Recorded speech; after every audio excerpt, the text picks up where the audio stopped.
I believe we are live. Good morning, good afternoon, good evening, everyone. From my current location in Daegu, South Korea, to wherever you are in the world, I'm the Creative Contessa, and welcome to this week's episode of the Medieval Sewing Party. So, of course, as is now traditional for this series, I will start by getting dressed.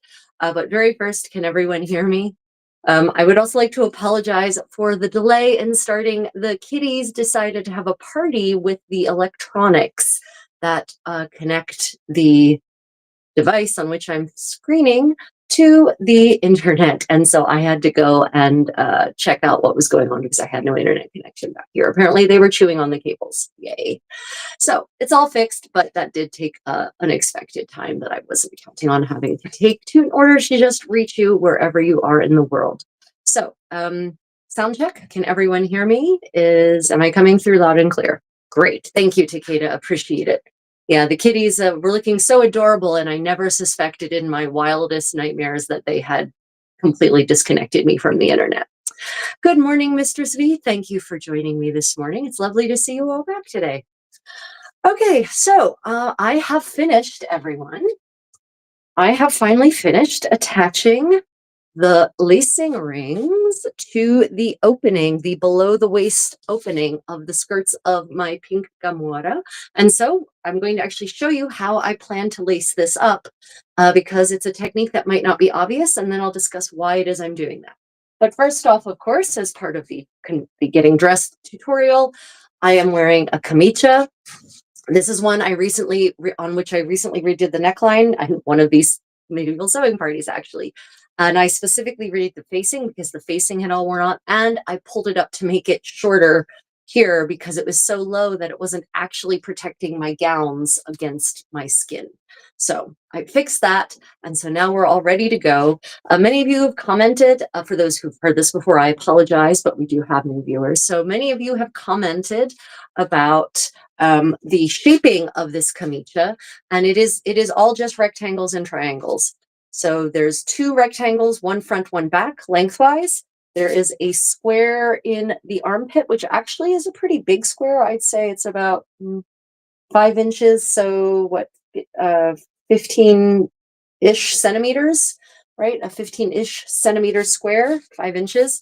And then two rectangles for the sleeves. Now, were I to make this again, I have spent more and more time looking at kamiche, such as we can see from the Quattrocento, from the second half of the Quattrocento, Italy. And what I'm noticing is that the sleeves are not actually as wide as this.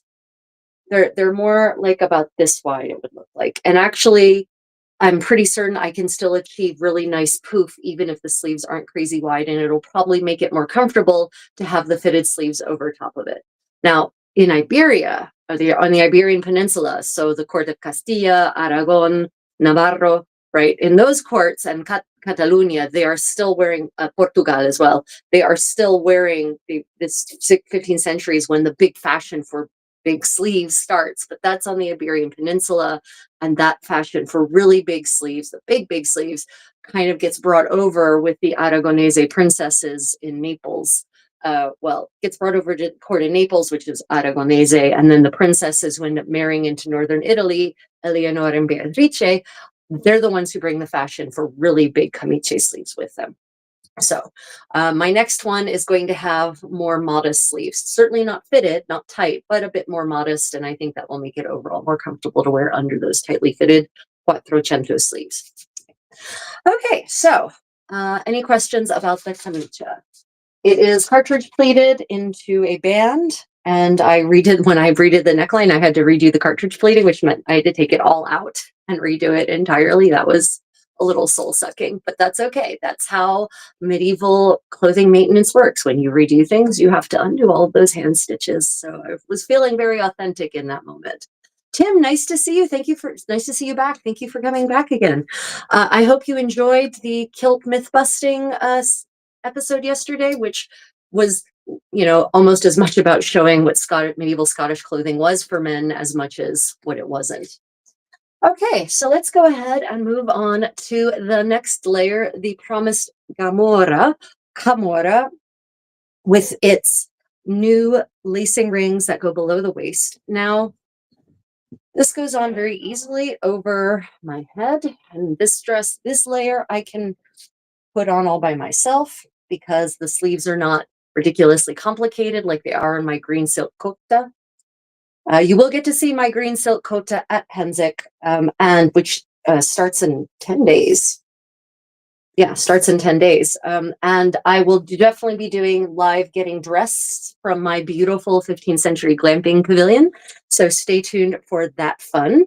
And I'm going to be doing a bunch of live stream tours of Pennsic. So we'll go to the market. I will be streaming many of my medieval dance classes. So you'll be able to participate remotely if you want. Yeah, there's going to be a lot of good live content coming out of Pennsic, so stay tuned for that. If there's something particular you would like to see at Pennsic in my live streams, let me know, not here in the live chat. I mean, you can let me know now if I see it, but I will forget. Pop it in the comments under the video when it publishes. That is a much more indelible place for such requests to be submitted, shall we say. So I'm just now, it's on, adjusting it. And as you can see, now that I've adjusted the neckline of the Kamicha, I mean, comes up just over the neckline of the Gamora, which is what you see in the portraits from this era. So I'm now actually going to use two separate laces to do this. And these laces are both finger loop braided. This is a lace of 5 bows, this one is. And some of you were asking me, because I actually made this in one of these live streams, and some of you were asking me about if there's a way to make it so that the beginning is as thin or as thick or as tightly woven as the end. And actually, if you look at the few extant laces we have where we've got like the whole length of the lace from beginning to end, and we actually have more than you would expect from the 15th century, they have the exact same problem of the end as you get towards the fingers gets really, really tight on the finger loop braiding, and the end where you start is just looser. So that was a known issue in the Middle Ages, but it wasn't an issue. It was just an accepted feature of a handmade item. I think we're too used to machine-made items that are, perfect throughout, and where we literally discard things if it has even the tiniest flaw. They become seconds and get discounted, right? Not the medieval attitude at all. So things were not expected to be perfectly symmetrical. They weren't expected to be flawless. And I think we just need to readjust our understanding. If we're doing medieval living history, we have to readjust what counts as good enough or perfect, etc. Yeah. Ali, thank you for joining us today. So I'm doing this in two separate laces. They will both actually start at the waist. And then I will do one set of laces going up, and I will do one set of laces going down. Why is that? Because the waist is a point of tightness. And if I have one set of lacing going that starts down here and then comes up, there isn't tension here in the area with my skirts, right? These are super full, they're cartridge pleated in a waist. I have a waist seam here, which I don't have on my Franco-Burgundian kirtles, right? Mine don't have waist seams, and they're fitted down to the hips. So because they are fitted down to the hips, there's a uniform tightness all the way through that keeps the lacing under an even tension all the way through. But because I've got a really tight point here at my waist, I mean, not like obscenely tight, but a tight point, a skin tight point here. But then here, there's definitely no skin tightness, and then there's skin tightness here.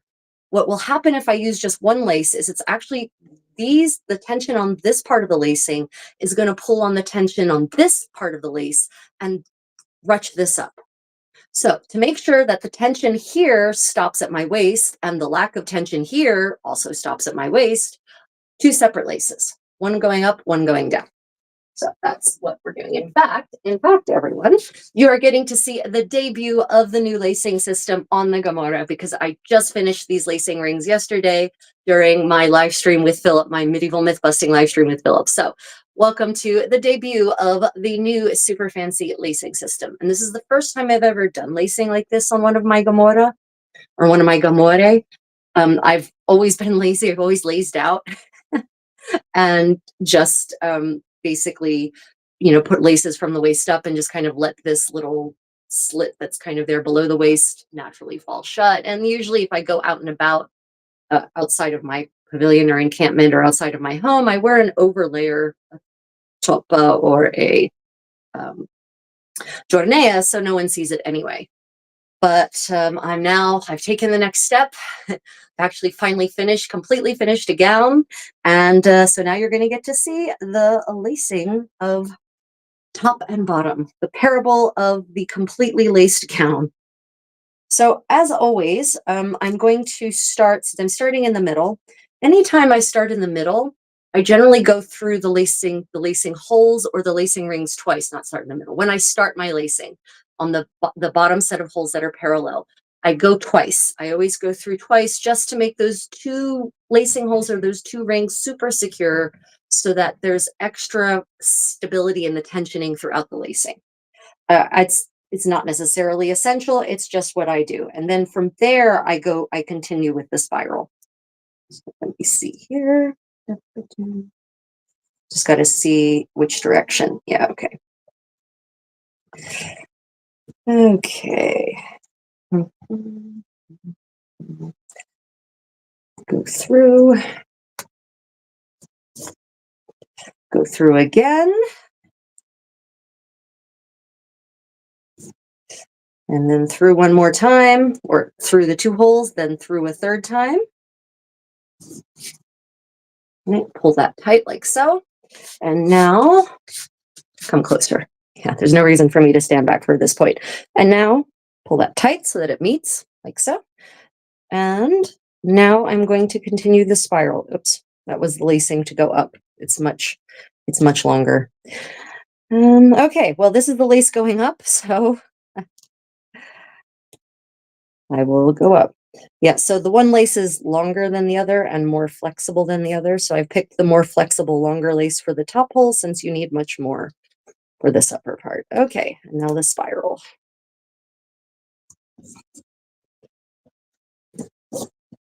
And again, I'm using a removable bodkin. At least in this case, it's a removable bodkin instead of a pointed lace.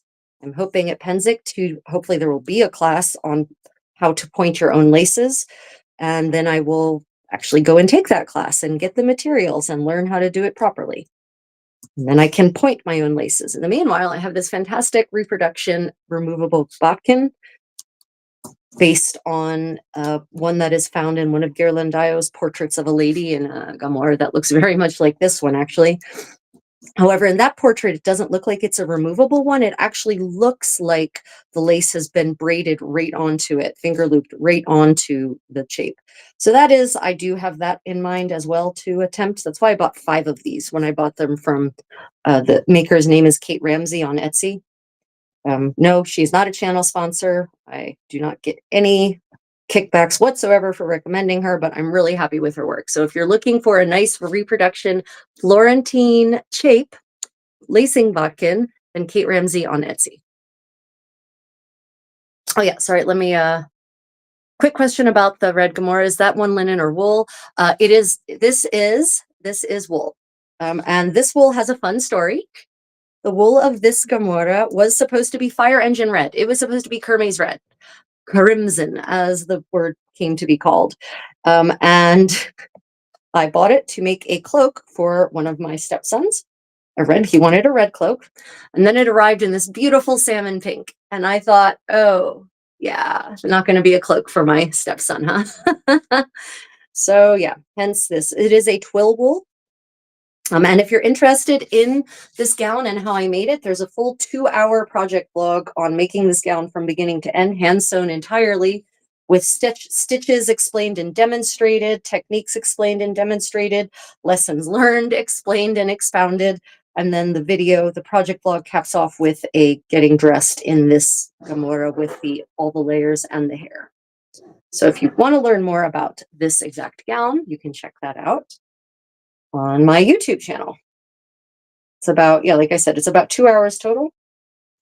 It's a 2-year project, basically, 1.5-year project. Okay, so now the top is laced, and I will just take the opportunity to just do some zhuzhing, as they say in the biz. Now that it's laced. For the most part, it all comes together pretty naturally. just generally there's a little adjustment that needs to happen. Sort of we want to have some nice alluring snowy poofs coming out through all of the openings, right? Okay, let me see if I missed any comments here. Uh, well, thank you, Pete. Welcome to my medieval sewing party. Did you make your Gamora? It's beautiful. Can you recommend any patterns? Allie, I'm sorry, I just now saw your question. I did make it. I made the pattern myself. And actually I shared at least I shared a diagram of the pattern with my patrons and my channel members. You can, if you didn't pick up on that, I've got a whole project log on it. You can see exactly how it's made and even make your own and follow along that way. Oh, yeah, no, I can totally understand, Takeda, that it could be hard to tell from the video whether it's linen or wool. So, in the 15th century, I have not found evidence of linen gamore, only wool. They all see in all the inventories, the expense accounts, all the gamore seem to be made of wool. That doesn't mean, evidence or absence of evidence is absence of evidence is not evidence of an absence, but there doesn't seem to be much evidence for a linen Gamora. Silk and wool, absolutely. Linen, not at all. I haven't found it. So if any of you have found proof positive, like an inventory, an extant garment or something like that of a linen Gamora, let me know in the comments. There is an extant, what we would call a kirtle in 16th century English from 1550 in Italy that is a linen cotton twill, but that's 60 years after this gown. So, okay, second lace.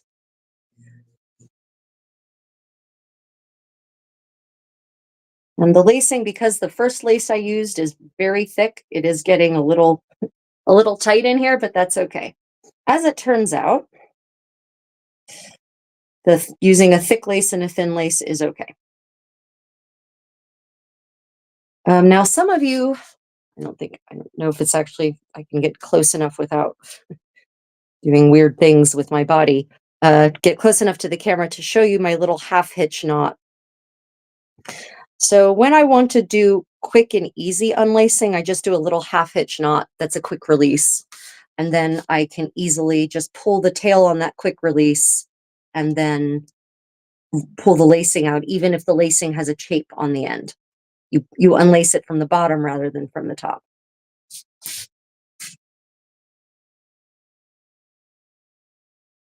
It's really weird to lace downward.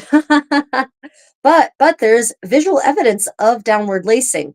There is a gown, a portrait from 1480 something Florence, and I'm trying to remember whose portrait it is.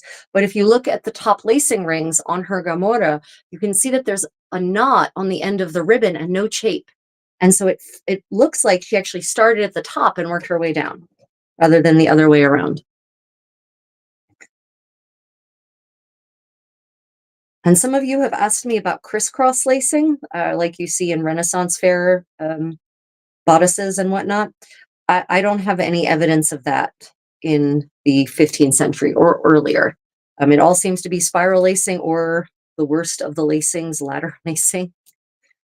If any of you have tried to make ladder lacing actually be ladder lacing, you probably know whereof I speak. If your gown is not boned to a fairly well, the ladder lacing doesn't really work so great. It requires some special extra treatment. Okay.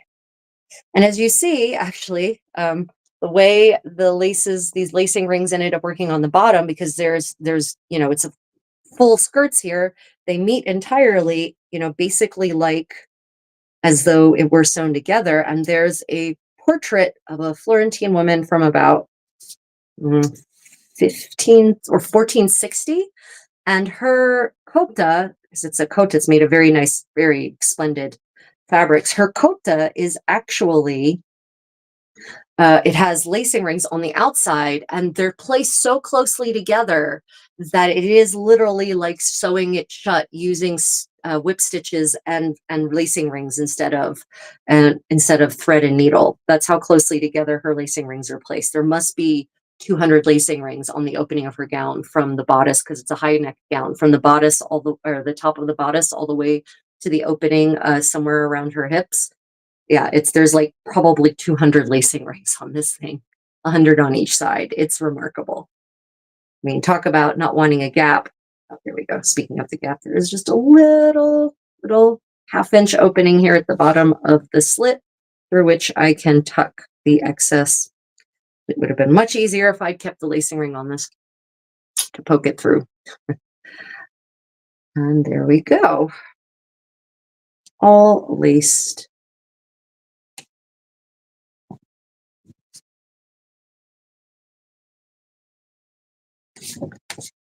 Okay, all laced up.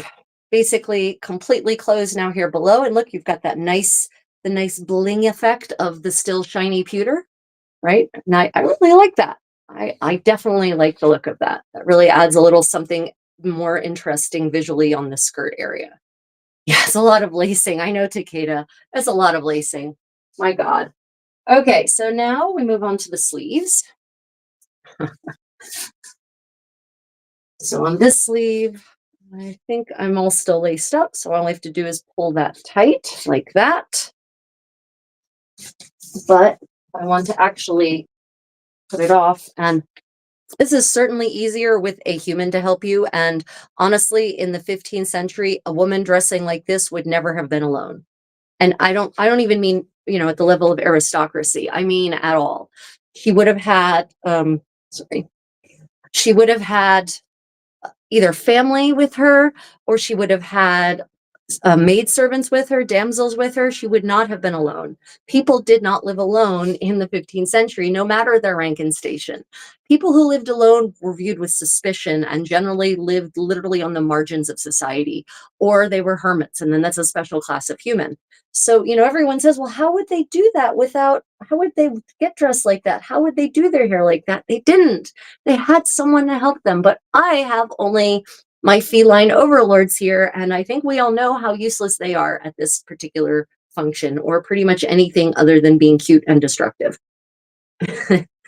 So yeah, the reality is that these clothes were created and evolved in an environment of communality, in which so many people don't exist anymore. We live so isolated, more isolated than possibly ever in the course of human evolution. We are now living isolated. And yes, I love my fur babies, but I'm just going to say they don't make up for the absence of another human. Okay, so now I'm just going to adjust the sleeves. And the good thing about having an opening over your elbow, it makes it really easy to just kind of pull and tug until the cuff here comes back to where I want it. Now, it's interesting and a little telling that in the portraits, in the rare time you do see this part of their arm, because you don't always, it's interesting that there's no hint of ruffle or anything at the cuff, and that could be just a painter's convention to try to make sure that the sitter looks as absolutely neat and unruffled as possible. Italian portrait painters were known for not depicting reality. The Flemish painters were known for their ultra reality, and that's why they were in high demand amongst Italian customers, both north and south of the Alps, by the way. But that's the thing that really distinguished them from their counterparts on the Italian peninsula, is that their hyper realism, right? You think about even French, you think about Jean Fouquet and his portrait of Pietro Gonella. You think about any of Hans Memling's works, Van der Weyden, right? Think about the hyper realism that's there. So they painted things pretty much exactly as they saw them. And the exception might be in portraits where a patron would come in and say, yeah, I don't want you to show those wrinkles that way. Could you make them a little less wrinkly, please? But generally, that's just how it went. So the Italian portrait painters, by contrast, were known for idealizing things and cleaning things up. It was part of their deal. And you can tell this because we have the studies they did, where the studies are pretty realistic and have lines and wrinkles and flaws that the then final portrait, which we also have, lacks. So yeah, the point of all of that rambling about art history and the difference between the Italian painters and the Low Country painters is that you can't necessarily count on portraiture from Florence, for instance, in the 15th century, reflecting the every little detail and exact reality of an outfit, right? So let's see. Comment. Even as the late Victorian era, non-wealthy women had clothing that buttoned up the back and just had family members help them dress. Yeah, exactly, Allie. Exactly. So I have learned to do these laces up on my own, but I'll tell you, it's much nicer to have someone else do it for me. And that brings me back to the topic of the camicia, which is, we don't know exactly what they did with the cuffs of their camicie in the 15th century because we have no evidence in Italy, anyway, of a band, of the cuff, of the sleeve cuff being pleated into a band. I haven't found any evidence of that. That we see that we do see that crop up eventually in the 16th century, but even in the 16th century in Italy, the camicie are depicted as having really wide sleeves that don't have a cuff. So, we what they actually did to hide the cuff to make it so that there's cuff there's enough sleeve to protect the edge of the sleeve here from the vicissitudes of my skin, but not enough that it's actually sticking out. How did they keep it that way? Well, I'll tell you that when this four sleeve here is tight enough, once you tug and pull and adjust your camicia like this, like I'm doing here, right? Once you make the adjustments, it generally stays. It doesn't, even with me and my very mobile lifestyle, as even in my 15th century incarnation, even as much as I move around and craft and sew and dance and walk and run and do all those super active things, even with all of that movement, it still seems to stay. Once I have it in place, it just stays. Very rarely does it become a problem. And usually only if I start tugging on it again. Okay, so here we have poofy sleeves achieved. Two nice little poofs here, one on each arm. Poof at the elbow, poof at the elbow, little poof here, just enough. And this poof here is it's not just visually appealing. Like having that there allows me to do this without ripping anything, right? Which is very nice.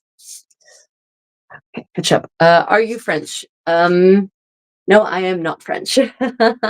I do speak French, mais je parle français, mais je ne suis pas française. Yeah. Okay, the hair. So I'm going to do a quick and dirty hairstyle for you, a quick and dirty Florentine style. I thought about trying, I can tape my own hair, do hair taping, but see comment about not having a useful human here. I've got the cats and they will not be able to help me get the ribbon out of my hair. And so I foresee myself come 10 o'clock tonight struggling to find the right ends of the ribbon to get the ribbon out of my hair. And I see myself just kind of having ribbon in my hair until I get to Penzic. So I'm going to show you a quick and dirty version of a back of the head bun. But I'm also going to talk about combing because some of you are really interested in combs. First, let me just check the comments. You can only wear these kinds of things or in everyday life as well. I'm wanting to make historically inspired everyday wear for myself.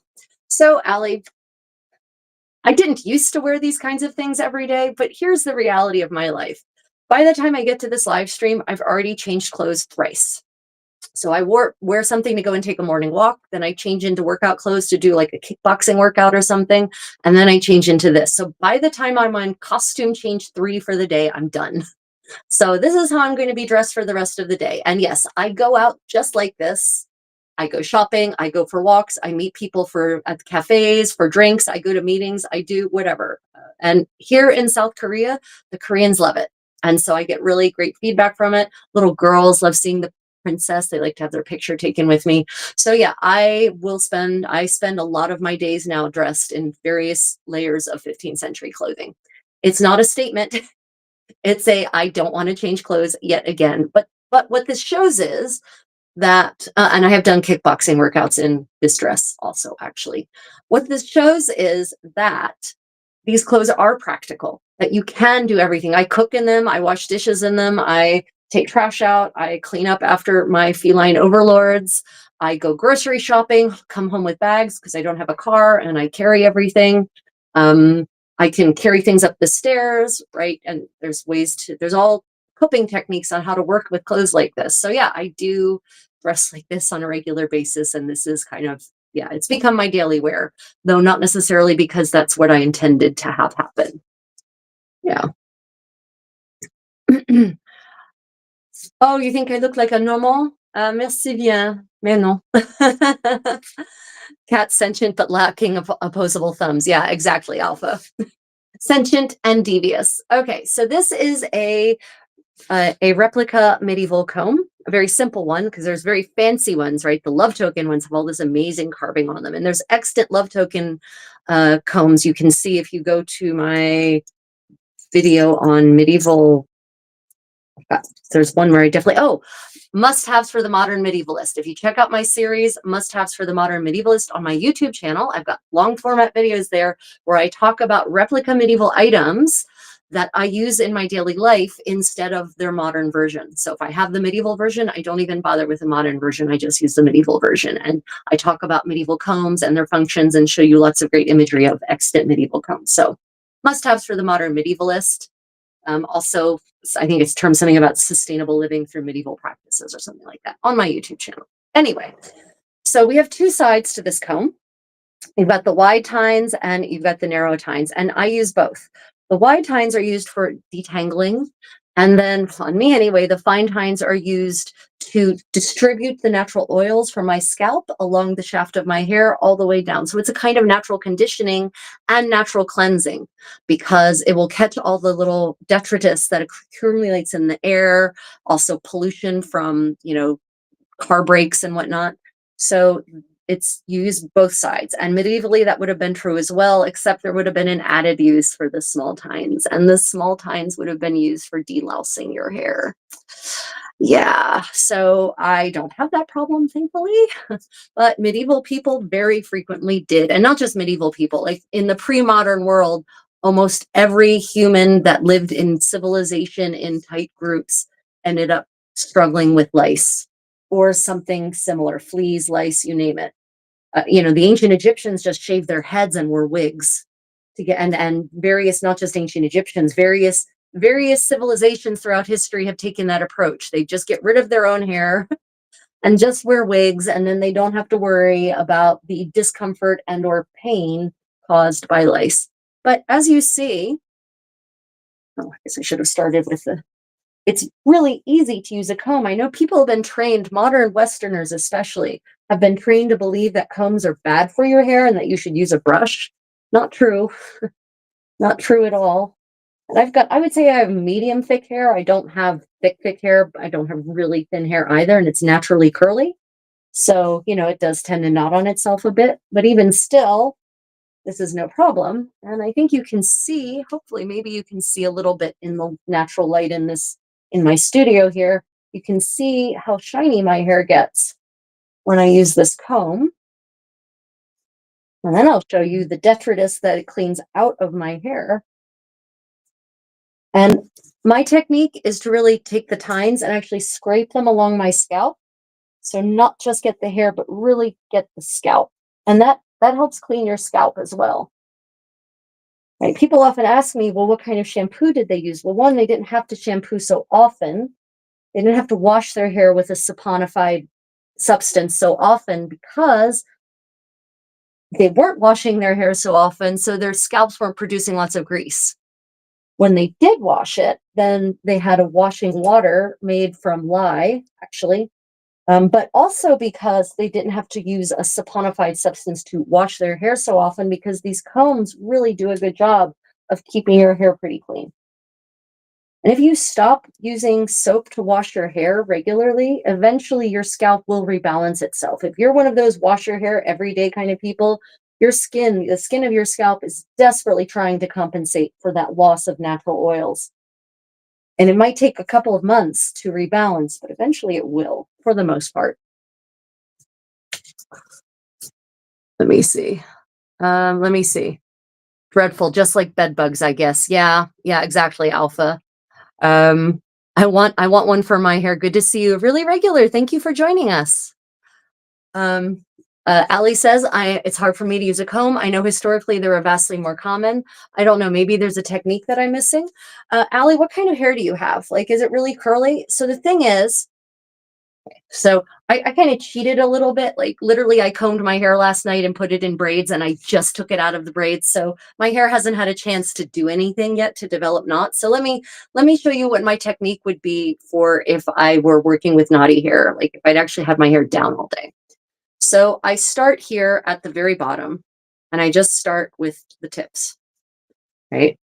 And then I work my way up and section your hair out, right? I comb it in sections. Don't just, I mean, my hair is now in two big sections, right? But if you have thicker hair or more hair, your hair is more challenging, then break it up into even more thinner sections, more narrow sections, right? And so I work my way up the shaft like this from the tips. And it does help if your hair has, actually, it makes it easier to comb your hair if it's not, if you haven't washed it with soap, because the natural oils in your hair actually help condition things and make your hair slicker. Right? We've been conditioned to think that we need all these modern chemical concoctions to make our hair silky and shiny. But the reality is that we have, for the most part, we have naturally silky and shiny hair if you just let it do its thing. Now, if you're living in a climate for which you didn't evolve, like your ancestors didn't evolve in a desert, then your hair is not going to do well in a desert climate. If your ancestors evolved in a desert and you're living in a humid place, your hair is probably not going to do so well, and it will definitely need extra help. So I'm not saying that, everyone using conditioner and or special shampoos is wrong. That's not what I mean to say. I'm just saying that we've been conditioned to think we need more chemicals in our lives than we really do. Right. So now that I've gone through the whole length of the hair, now I can just go at it like this, combing. But yeah, the technique, and I don't know, Allie, what technique you've been using. I don't know if you use the bottom up technique like I just demonstrated. Yeah, but that's what works on my curly, naturally knotty hair.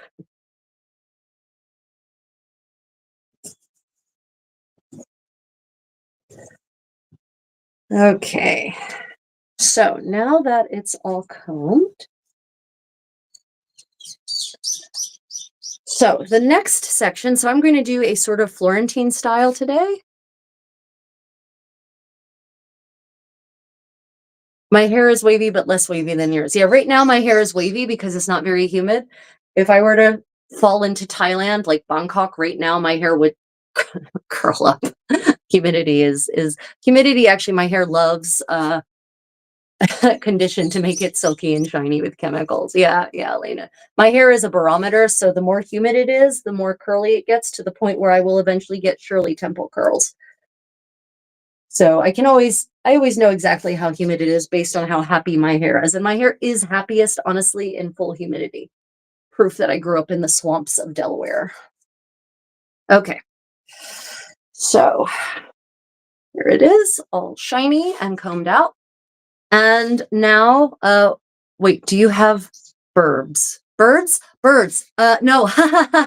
The window's open because I like fresh air, and it's actually a pretty pleasant day here in Daegu, despite the crazy heat wave we just survived. So you're actually hearing just the birds that are out and about around our apartment. Nice, huh? That's why the kitties love sitting in the window and pretending to hunt the birds.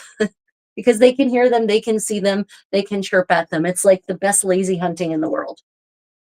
Okay, so now that I've done this, so for the Florentine look, I like to have front locks, four locks in good English.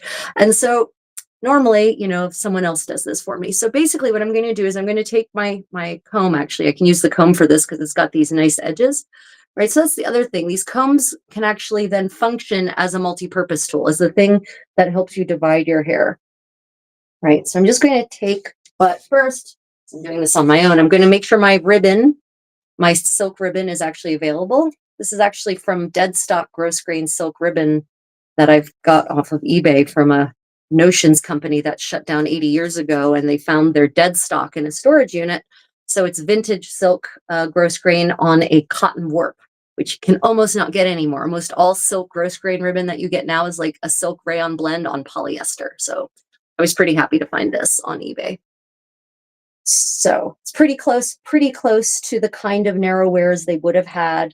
They'd started doing gross grain by the 15th century. So it's close to the kind of narrow wears they could have had in 15th century Florence. So I'm just doing this sort of line down like that so that I have a nice forelock on this side. Using you all as a mirror. I'm sorry if I've got a strange look on my face. I'm not looking at you, I'm looking at myself. And then I'm going to try to mirror that here on the other side as much as possible. I did say this was the quick and dirty version because obviously I'm doing this on myself and I've got no one to check my work for me. Okay. So I had someone complain in my first getting dressed video, which is in the Florentine style with my green silk cotta. One of the commenters, I think she was from Russia, complained that everything looked great except for my hair, which just looked like a mess. And the ladies in 15th century Florence just had such perfect hair and, would never have messy curls. And I just like to point out, everyone, let's see my earlier comment about Florentine portraiture style, and how having everything perfect, no wrinkles, no hair out of place at all, was the point. You were supposed to demonstrate the inner morality of the individual, of the sitter, their goodness and onore, based on the fact that everything on the outside was also perfect and nothing flawed, nothing dirty, nothing out of place. So you can't trust portraits to show you what people actually looked like living their lives and moving around, and the likelihood of their hair always being perfect, perfectly coiffed as if freshly combed, freshly done, is unlikely.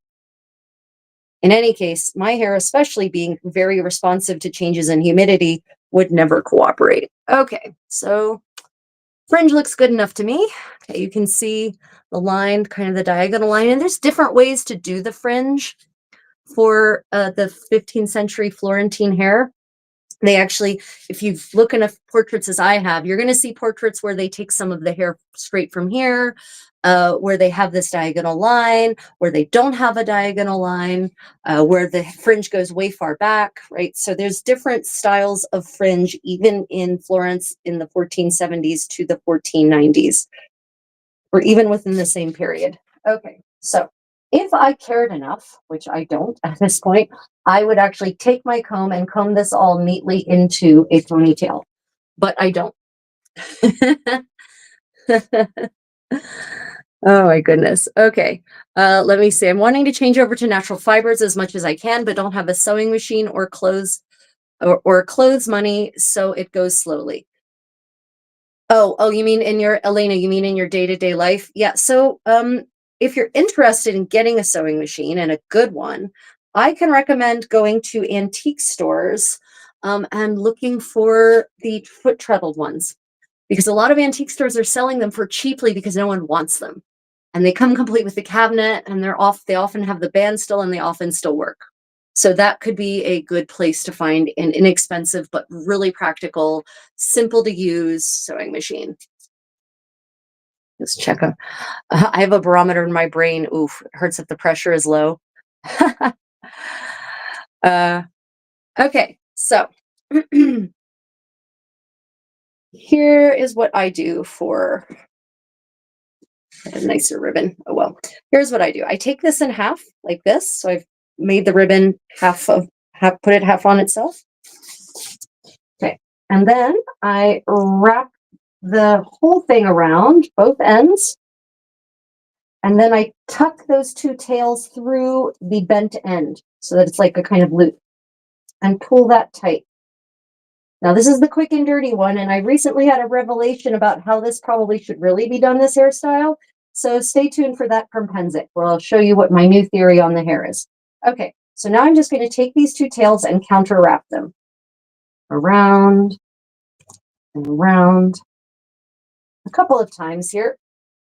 And then I'm going to tie a half knot to just tie that off. Notice I still have nice long tails. That's on purpose. Okay.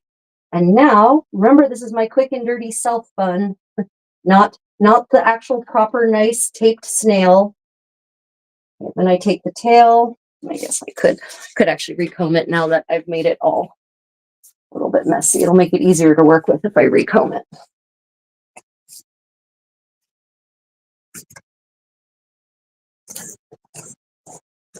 Okay.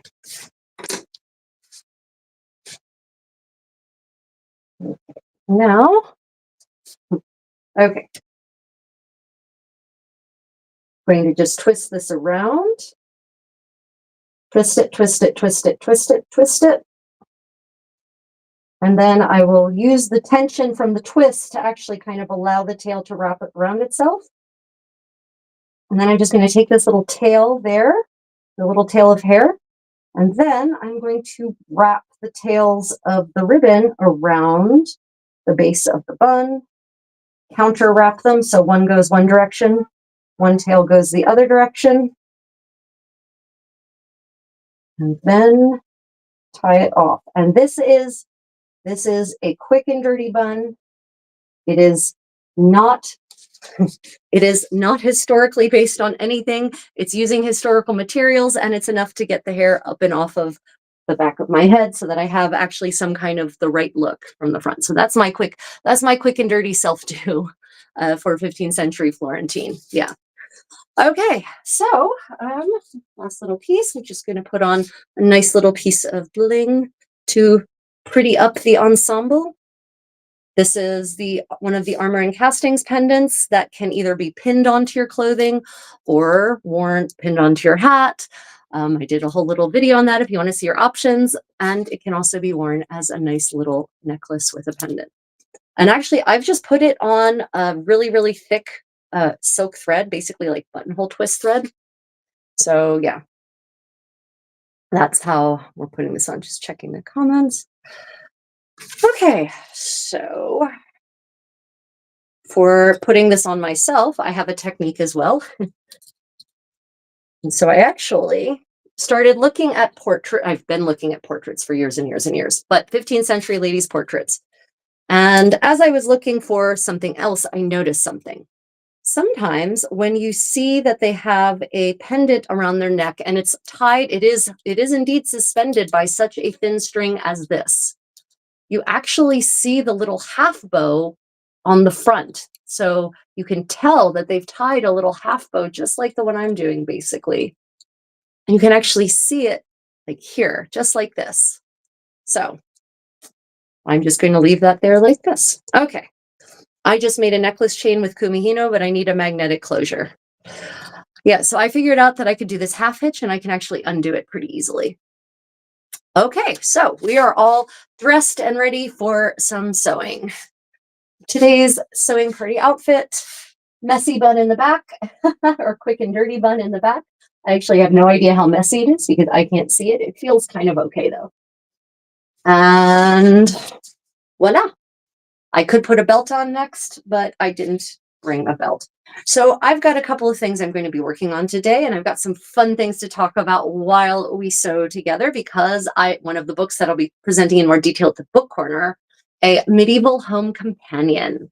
So I spent the last couple of days just gobbling that up, and there's so many fun things, Le Ménage du Paris, as it's sometimes called. And there are just so many fun things there that to share with you about clothing care, about maintaining a medieval household, details about food storage, about how to maintain, how to keep your servants, how to clean clothes, lots of detailed instructions on how to clean clothes. So I've got even more stain treatments to experiment with, which means I kind of have to stain some things first.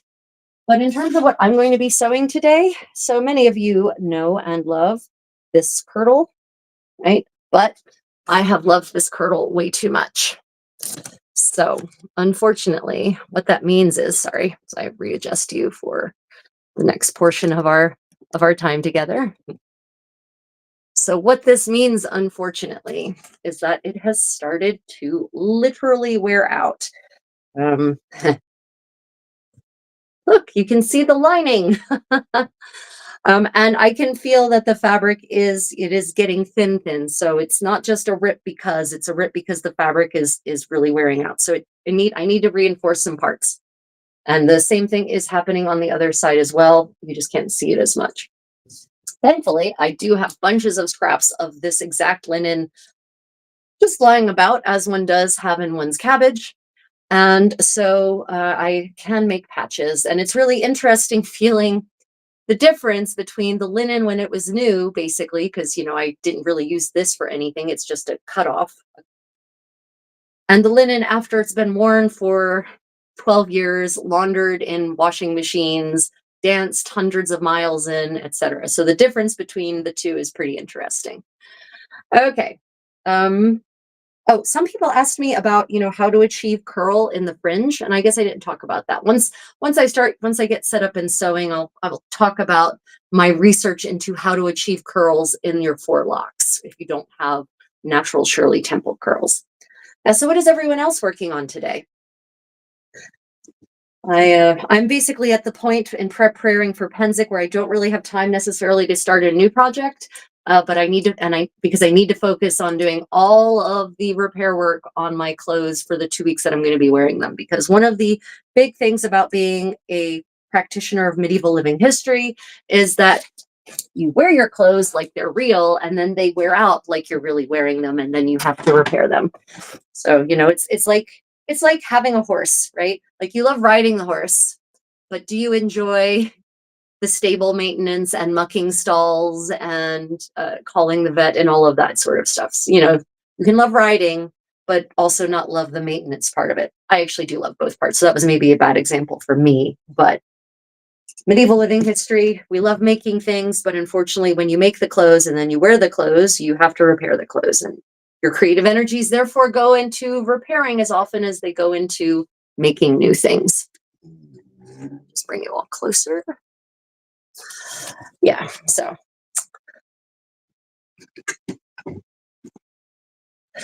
Danced hundreds of miles. I love that so much. Yeah. Oh, thank you, Emma. Really appreciate you.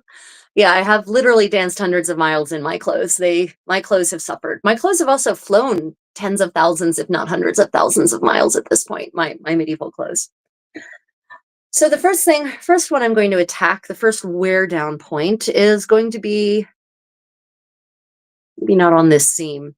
So unfortunately, I made the pattern for these kirtles, and I don't know where the pattern that I made for this one is. And this one fits me so perfectly that I've been thinking about taking it apart, and not all the way apart, just down to the hips, taking two sides, the front side and the back side apart, and laying it out and tracing out a pattern for it.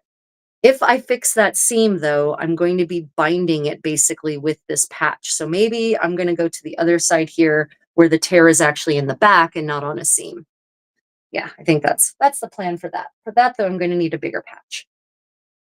So the first thing I'm going to do to fix this thing is put some pins in place.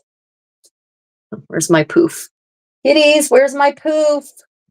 My poof is my little lotus blossom pouch in which I carry my sewing things. And apparently I did not in the scramble to fix the technical damage that the cats did to my internet connection by chewing on the cables, I apparently didn't double check that my poof was here.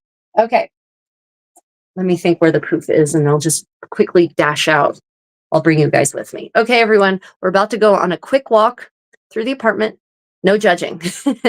We're living in what I call the storage apartment. And so it's a little tight in here. Oops, sorry. It's a little tight in here, shall we say. Okay, hopefully my poof is just here. Yay, poof obtained.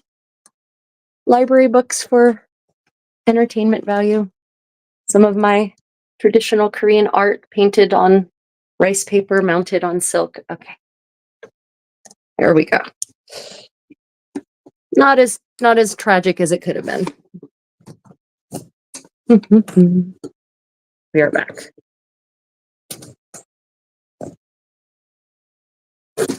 Oh, really? Really, pouch? This is my poof. It's a lotus bag. And actually what it's supposed to be used for in traditional Korean is it's a gift bag. You're supposed to put gifts in it and gift This is gift wrap, but I use it as my portable sewing pouch. So I call it my poof because it's poofy. It's like a little poof. Okay, so the first thing I'm going to do in this repair process is pin the layers together because before I do any kind of sewing, if there's multiple layers, you want to make sure your multiple layers are going to act as one layer if you want them to, in fact, be mended as one layer. In this case, I do. So as you can see, what's interesting is either the lining has stretched. It feels like maybe the lining probably stretched around the warmth of my body. So that's something some of you might not realize happens when you make and fit clothes, especially if you're using natural fibers in particular. Natural fibers are especially subject to the vicissitudes of heat and cold and fluctuations in heat and cold. So what this means is that if you are fitting a garment, you need to actually put the garment on and wear it for multiple hours because the heat of your body is going to, and the motion of your body is going to cause the fibers to actually relax into their natural size, the size they will be when you wear the garment. And that means if you're patterning a garment, you should ideally wear the pattern that you've made for a couple of hours, let the heat of your body loosen everything, and then take further adjustments because it's going to happen. It will loosen because that's just how heat works. And so I'm confident that probably the heat of my body over the years of wearing probably loosened this linen because back when I made this, I wasn't even tracking that as a function of fabric. Okay. Is everyone still there? I just got a reconnection notice. Did the connection drop for everyone? Shoot. Hold on a minute. Let me just move back. Do you know the goodness, I'm trying to set up for Twitch, but with expanded audio options. Okay. Do I know the wood out of which combs were made? Yes, combs were often made of rosewood or boxwood, which would have been a very expensive wood. So combs are made of ivory. Really expensive combs are made of ivory. And in our book of caring, the 15th century book on how to take care of yourself and your lord, it actually says that the comb should be made of ivory. But the extant ones we have are made of ivory and made of wood. The wooden ones there's rosewood and there's boxwood. And I think ash and poplar are those I'm pretty certain I've seen extant combs in those latter two woods. Oak, I don't know about. I can't think offhand of seeing an oak comb. That doesn't mean anything though, because I haven't necessarily actually known what all of the materials of all of the combs I've looked at were. But rosewood and boxwood in particular, boxwood is good for working in small detail, for getting the really fine details of a carving because it's a really hard wood. So I think that's why boxwood was often used. There we go. Okay. So I'm just going to go ahead and pin around the slit that has formed where the fabric has worn away, so that the linen, the lining, and the outer layer, the shell, are now basically being treated as one. And then I'm going to do some basting stitches. So I'm going to baste these together, and I call basting thread glue. Some of you have heard me say that before. I'll say it again. Basting is thread glue. Thread glue is your friend. Love the thread glue. Thread glue always. So I'll baste those layers together first, and then I'll worry about cutting a patch out that is the right size and attaching the patch. So first things first, the basting. Let's see. Still good, was only a second. Okay, I have no idea why it cut out, but yay. Welcome back, everyone, for the second you were possibly gone. So is anyone else working on anything? Does anyone have any plans on things they would like to make going forward? Some of you have asked about the Curdle workshop. I am going to do a Curdle workshop. It will be in September. Keep your eyes on the creativecontessa.com, my actual website, because I will be advertising it there. It will be guided curdle making from beginning to end. So we'll talk about fitting the pattern and that sort of thing. And every session will make a certain amount of progress, and then you'll have homework to finish by the next session. And whether you hand sew or machine sew is up to you. I will be demonstrating the hand sewing techniques though.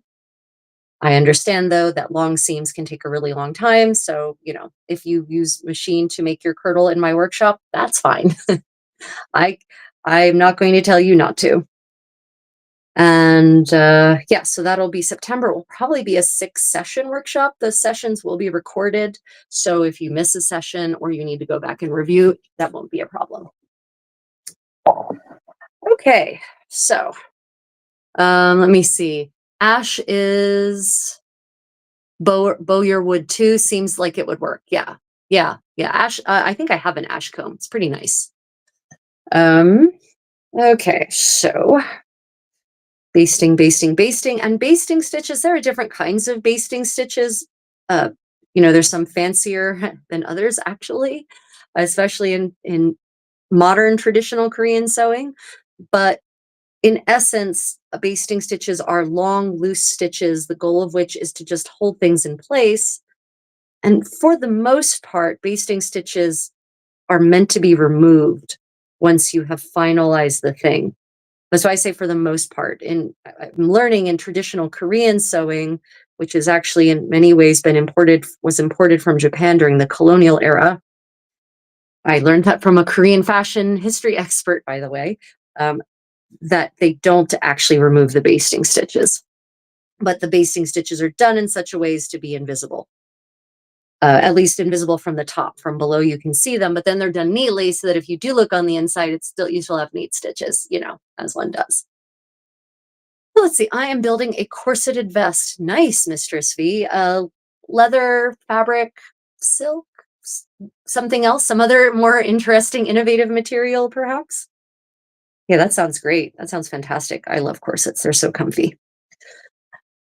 Okay, so I've gone ahead and basted that. And it's, on this particular repair, the basting does not need to be extensive. Just remove this pin and then I'll show you.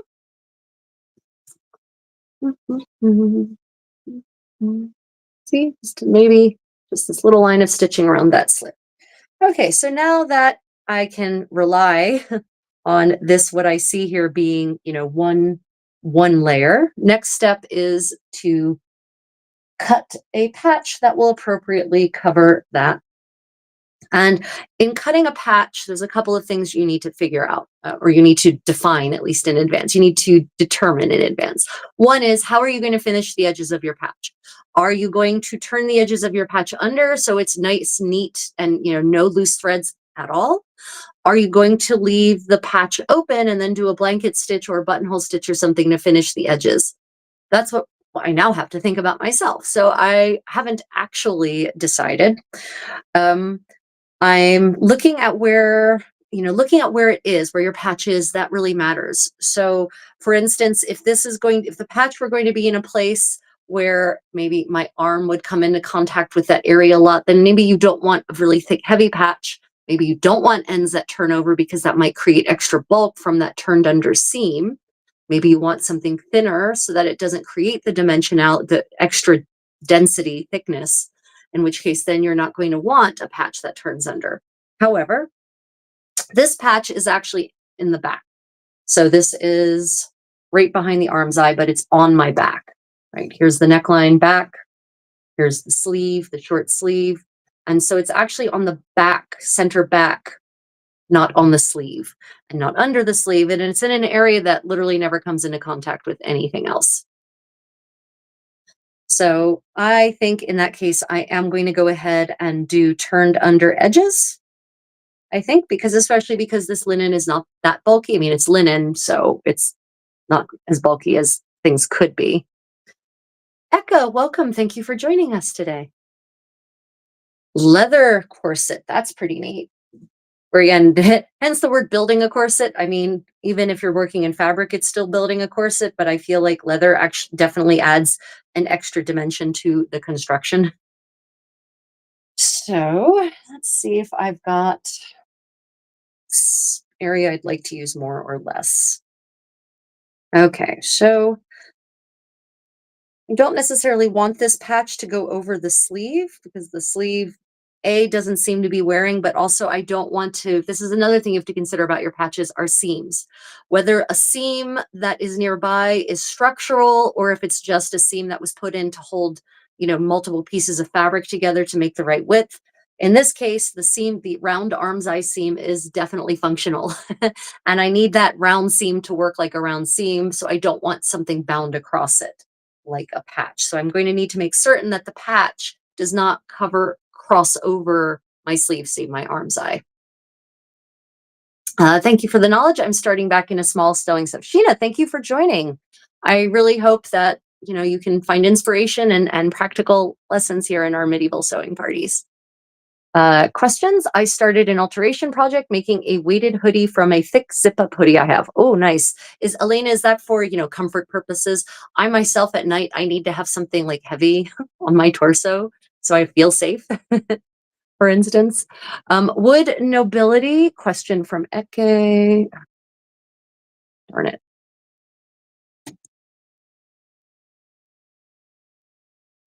Would nobility such as yourself wear clothes with patches? Yes, absolutely.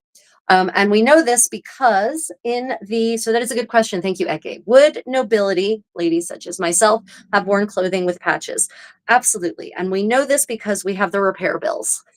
So in the Howard household expense books, which date 1460s to the 1480s, Duke of Norfolk, as would become under Richard III of England, his expense accounts are full of repair bills for his clothing. And lots of across the 2 decades that are covered, different kinds of garments, different layers of garments. There's all kinds of bills for repair work. And I know for a fact that patches were definitely going on, but the patches are going to be made of a fabric that will match, or the repairs that are done are going to be made in such a way that you're not going to look like a ragamuffin. You're not going to put a patch on in a different colored fabric or in a way that's going to be super obvious. So there are very clever ways to make, nearly invisible repairs even by patching. Now, the better question would be, would a lady such as myself herself continue to wear a garment that is literally wearing thin? It's harder to tell. If you can do patching or repairs in such a way that the threadbareness is not visible and that the patch is not super visible, my feeling is yes, even still, because fabric was still very expensive in this era. Garments were still very expensive. They were a form of remuneration. Now, would I necessarily have kept this gown for myself? Actually, no. Probably I should be passing this on to one of my servants as a gift at this point. But I don't have the budget of a 15th century Burgundian noblewoman or a well-heeled member of the elite of Florentine society.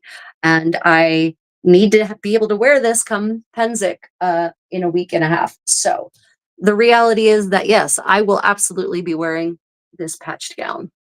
But yeah, it's a valid question. And I definitely do appreciate, that question, because it is an interesting idea, right? How would a medieval nobleman or noblewoman have viewed garments that were repaired? In the case of John Howard, repairing is not a problem. He wore many garments that had been repaired. Now, what the expense accounts do not say is what kind of repairs they are. I've not yet found in Lord John's expense accounts anyway. Were things patched? Was it just seams? Did fabric tears have to be, basically put back together? We don't know. So, my feeling on what I've read though, and what I've seen, and even when you look at the garments that are found on corpses, so definitely things they wore, those often show signs of repairs, visual evidence of repairs as well. Patches, I can't think of any extant garments from the 14th or 15th century that I've seen that had patches that were repair patches and not additional pieces to widen a garment that had grown too thick, too narrow. So yeah, maybe not on the patch department, but someone would have worn it for certain. Fabric wearing thin was definitely not a reason to stop wearing a garment. It was a reason to undertake emergency repair action and reconstitution. Let's see. Looking for motivation to finish my garb for Pennsic. This is really helping. Thanks. Oh, Zombie. Thank you. Yeah, I'm generally pretty self-driven, but for whatever reason, even though Penzic is my biggest event of the year and, it's 2 weeks. And even though it's basically at the same time every year, and it is every year, I still generally can't find the motivation to actually start doing repairs and making garments, new things for Penzic until it's way too late to actually make new garments. I don't know. It's frustrating. This my inner pig dog, innerer Schweinehund, as they say in German. Yeah, yeah. So if my somewhat tardy repairs can help you get inspired to make something and or finish something in time for your upcoming living history fantasy or LARP event, yay. Yeah, hand-me-downs are great. I generally especially in the modern world, generally my what I know is that things that were made 40 years ago or longer ago are generally almost always 99% of the time way better quality than anything that's made now. So yeah, I love hand-me-downs as well. And I grew up wearing hand-me-downs. Of course, when I was growing up, you got mocked if you got caught wearing hand-me-downs. But unfortunately, in the meanwhile, everyone seems to have cottoned on to the reality that items sold in secondhand stores, especially the older items, are better quality than new items. And so now you have these vintage stores, in quotes, selling items that 30 years ago would have gone for $1. They're now selling them for $50 to $100. Just like cast iron pans, everyone has figured out finally that cast iron pans are the superior nonstick pan and superior for so many forms of cooking. And so, whereas 20 years ago, you couldn't sell an old cast iron pan, now these beautiful, vintage, the old style cast iron pans with the mirror polish finishes are selling for $100+. Grr! So frustrating. Hashtag Contessa Road problems. Okay, so I'm actually making this patch a little bit bigger, and this is something else to think about your patches. And I know some of you heard this before. I apologize if you have, but something to consider about your patches is how far out do you need to make the patch? Not just for the damage that is now, but for the damage that could develop, the wear and tear that could develop in the next months or years of wearing, right? And I can tell, I did a touch test. I can tell by touching where the fabric has gotten thin in other places. So I'm therefore making the patch bigger than just the immediate wear and tear area. Something to consider in your patching efforts. Oh, thank you for that compliment. I used to rehab cast iron for myself as a hobby, but it got expensive. Yeah, right, Elena? Right? It used to not be, you could get a surfaced rusty cast iron pan that still had the proper mirror polished finish, rehab it, remove the rust, oil it, temper it, right? And then it'd be great. But yeah, now it's absurd. Rusty cast iron pans are selling for $100+. Meanwhile, unfortunately, the new cast iron, well, the new, not in quotes, the new cast iron pans by, say, the Lodge company they've skipped out on that final mirror polish step. So they're no longer properly nonstick. Very frustrating. And I moved and couldn't take it all. You lost your Able Skeever pan? I have two. I'm sorry. Yeah, I grew up with Able Skeevers. That was Saturday or Sunday breakfast for us. My papa would make us Able Skeevers. And of course, I obviously carried that tradition onward. So I have two Able Skeever pans so that when I have company, I can do mass Able Skeever production.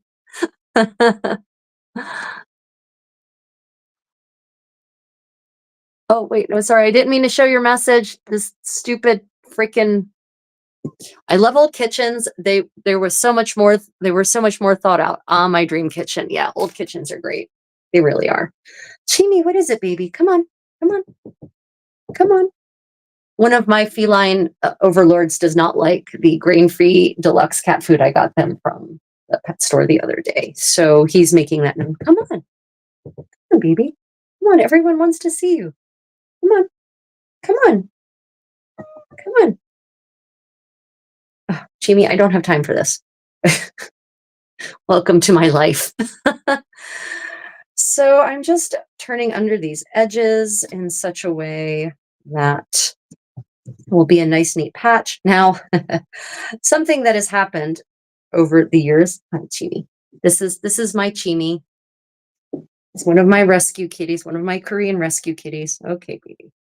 Yeah, this is him telling me that he doesn't like the food that I have out for them and that he would like something else.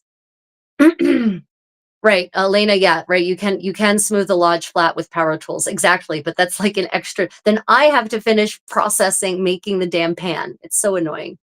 Oh, Abelskever. Abelskevers are a Danish pancake in the literal sense. They're little cups basically, and it's a batter that's made.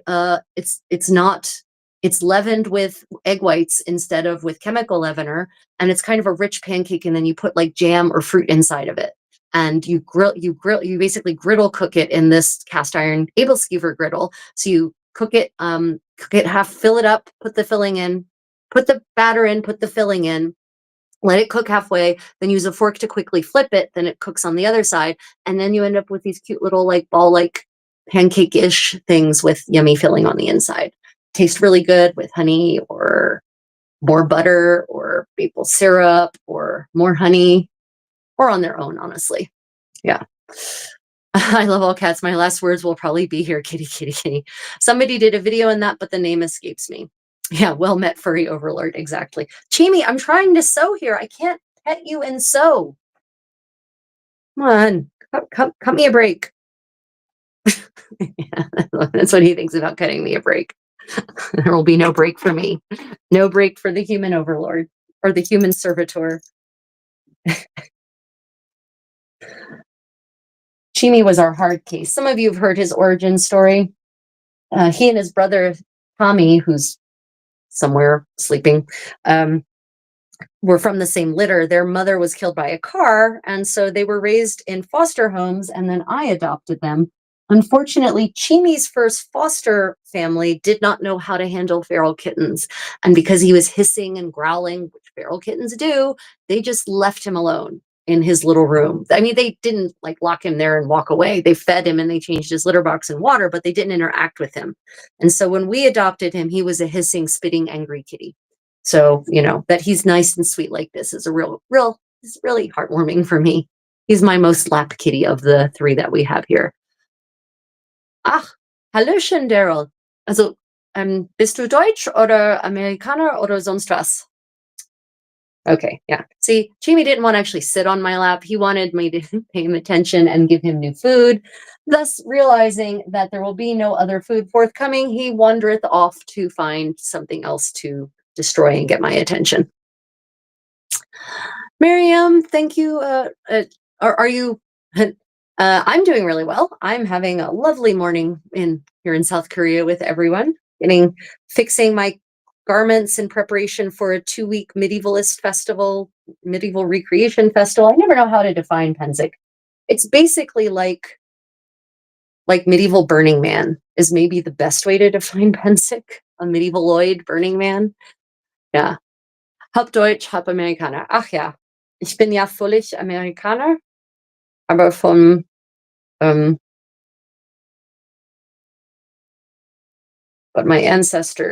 some of my ancestors came from what is now Poland, but was then Prussia.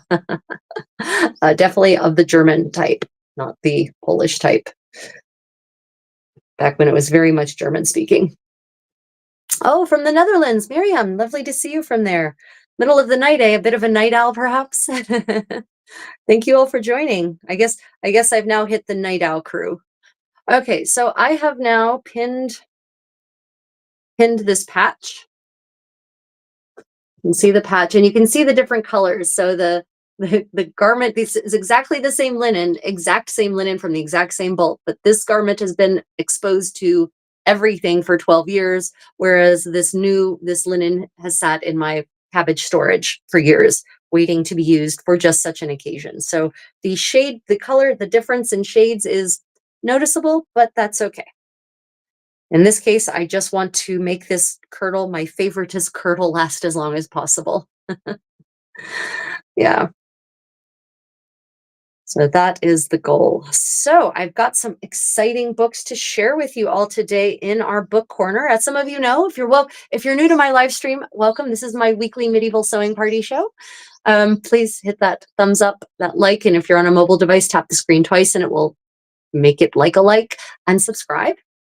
So this series always starts, these episodes start off with me getting dressed. I'm now dressed already. I did my hair this time in a species of home style Florentine coiffure. And now we're to the sewing part. And then the last 15, 20 minutes or so, we'll have my book corner where I will share with you some really fun things that I have, which you might not have found before, relevant to exploring medieval life, the beauties of medieval life and medieval material culture. And I'll do some mini readings to give you a taste for those books. And so I've got some exciting ones. One of them is a medieval home companion. I mentioned that earlier. It is a translation of the Ménagier du Paris, that literally translates to the Goodman of Paris. And it's basically a how-to guide for running a upper middle class household in Paris at the end of the 14th century, because the Ménagier, the Goodman, and I forget what his actual name is, he marries this 15-year-old young lady. And he's significantly older than she is. And he is pretty certain he's not going to live very much longer. So he actually writes this book. It's actually a very sweet book. He composes this manual for her on how to run a household, how to live a successful life as a respectable wife and head of household, so that when he's gone, she can continue, she can thrive in his absence. Whether it's by marrying a second time, because women did marry multiple times, so did men in the Middle Ages.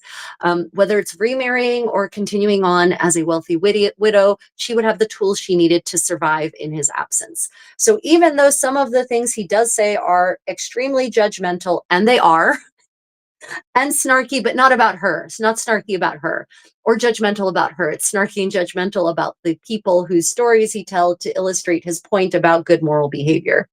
Even though, yes, it does feature all of those not necessarily most forgiving aspects, it is actually an affectionate work written with the best of intentions. And what it does is it actually lays out step by step how to run a medieval household, how to handle your servants, how to manage your kitchen, how to keep your kitchen in order, how to care for your clothes, stain removal, food storage. There's a whole guide on planting in here, garden management, when to plant what kinds of plants, some plants I'd never even heard of before. Right. So it's really a fascinating book. So I will be also doing readings from this in our upcoming medieval story time with the creative Contessa, coming this Friday morning, my time, Asia, middle of the night, Europe, from Thursday to Friday, or Thursday evening, Americas. Yeah. What was the striped Gamora you wore at story time? The striped Gamora I wore at story time. For those who saw the green and gold/silver striped Gamora, I discussed that Gamora actually in my medieval sewing mistakes video series on YouTube. Because I like for everyone to know what my mistakes are, because I learned from my mistakes and I hope you will learn from my mistakes. So I have a whole video series on medieval sewing mistakes I have made while making medieval clothing, what I learned from them and what you also can learn from them and therefore not make the same mistake. I actually discussed that gown at length in that video. That was my first ever Gamora, Susan. I made that Gamora 25 years ago. I made that Gamora 25 whole years ago. And it was my first foray into Florentine attire, 15th century Florentine attire. It is not made from any kind of natural fabric. I made it from $1 a yard bargain bin upholstery fabric that I found at my local Jomar's in Philadelphia. You all are in Philadelphia. You know what Jomar's is, then you know whereof I speak. And I made a lot of mistakes on making that gown. And I don't mean judgment. I don't mean authenticity mistakes. I mean like mistakes that could have consequences for how it wears and how it wears out. And the stripes are actually really more a Milanese thing. And I didn't know that at the time. The stripes is something you see in Milanese fashion starting in about 1590s, maybe the earliest striped gown I've seen. I have not seen stripes in Florentine attire. So, like I said, first ever gown. I basically only bring it out for long events like Penzik, where I need to have enough clothes to get me through 2 weeks of wearing 15th century clothes every day for 24 hours a day. Or for things like this. It is pretty. It fits me really well. Unfortunately, it fits me really well because I used an over the breast seam, which is not at all documentable for 15th century Florence or anywhere in 15th century Italy that I've been able to find. It is only documentable in one place that I found, well, I was going to say in 15th century France, but that would lead you to the subject of the kirtles that are actually very open in the front and have basically a panel, a lacing that goes from one center breast to center breast, which would then kind of allow for a more supportive over the breast lacing situation. Anyway, that's the story of that striped gown, Susan. Was ist ja in Rothenburg? Wer ist ja in Rothenburg? Irgendjemand? Oh, I like your outfit. As a child, I often went to the medieval market with my German grandparents. Ah, thank you, Daryl. This is a 1470s to 1490s Florentine gown known as a Gamora or a Camora. It's made of wool. If you like it enough that you'd like to see how it was made, I've got a witty, fun, fact-filled project vlog on making this from beginning to end on my YouTube channel. 2 hours plus a getting dressed video showing getting dressed in from the skin out with a lady, with a damsel actually helping me dress, doing my hair and all the things. So that is on my YouTube channel if you are interested in learning more about it. Because when I do a project vlog, some of you know this, when I do a project vlog for any historical garment, I always like to include all kinds of historical details, primary source references, you know, incidents from history that associated with the dress. So, maybe if I read some kind of fun 15th century court chronicle that talks about the dress, then I mention that in the project vlog, because I feel like to understand the garments you're making, you need to understand the culture. You need to understand the history, the things that were happening at the time to fully really understand the garment that you're making. And also so that when you wear it, you kind of maybe internalize some of that information, and it just makes the wearing of the historical garment that much richer. Yeah. Oh yeah, how did the are you commenting while driving, condottiero? Bad condottiero, no biscuit. Goodness gracious.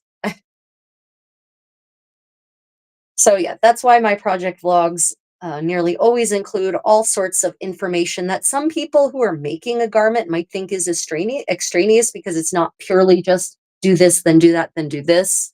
It's also, while we do this, let's talk about this fun episode from 1472 that happened and is conveyed to us in a letter by Alessandra Strozzi, for instance. Yeah, that's my approach to project vlogs on historical garments. All of this for me is a journey to more fully understand the way people lived in the past, but not just how they lived, the way they thought, what their feelings were. I don't know why that matters so much to me, but it does. Oh, you're parked at the moment. Okay, fair enough. Fair enough. So I'm doing blind stitches here. And I'll show you I'll show you the final product of that in a moment. I have a tutorial on blind stitching that is, I think I've got a separate tutorial on my YouTube channel, and for certain it's demonstrated in the project blog for this gown, blind stitching, because blind stitching is a really important stitch in hand sewing. It's a species of whip stitch, and it's the best kind of whip stitch because it protects the majority of the thread. So the majority of the thread from the stitch is not exposed to rubbing, it's hidden in the layers of the fabric, and so it lasts longer. So blind stitches aren't just valuable from the perspective of they're practically invisible. They're valuable from the perspective of they last longer. They're harder wearing. So I'll show you in a moment. And this one will not be so blind because I was using this little piece of white silk thread that I just found literally lying around, probably the cat's. And so it'll actually be visible, which I guess is good because then you can see the blind stitch instead of see something that is literally invisible. Okay, so I'm not completely done, but since I'm done with that line, so you can see maybe you can see the little white tiny stitches that are visible, but you can't see any of the connecting stitches. That's because the connections are all buried inside the layers there. How many pieces of clothing would be needed for a wardrobe, nobility and for lower class? So in terms of, let's start, it's a great question. Eka, thank you for asking. Let's start with the daily wear. So, and in any one outfit, right, in a day. So, right now, I only have two layers on. I've got my kamicha, the layer that's against my skin made of white linen, and this is the layer that takes all the dirt, as it were. And then I've got my Camora. Now, this is what I call indoor private sphere wear for a member of upper class Florentine society.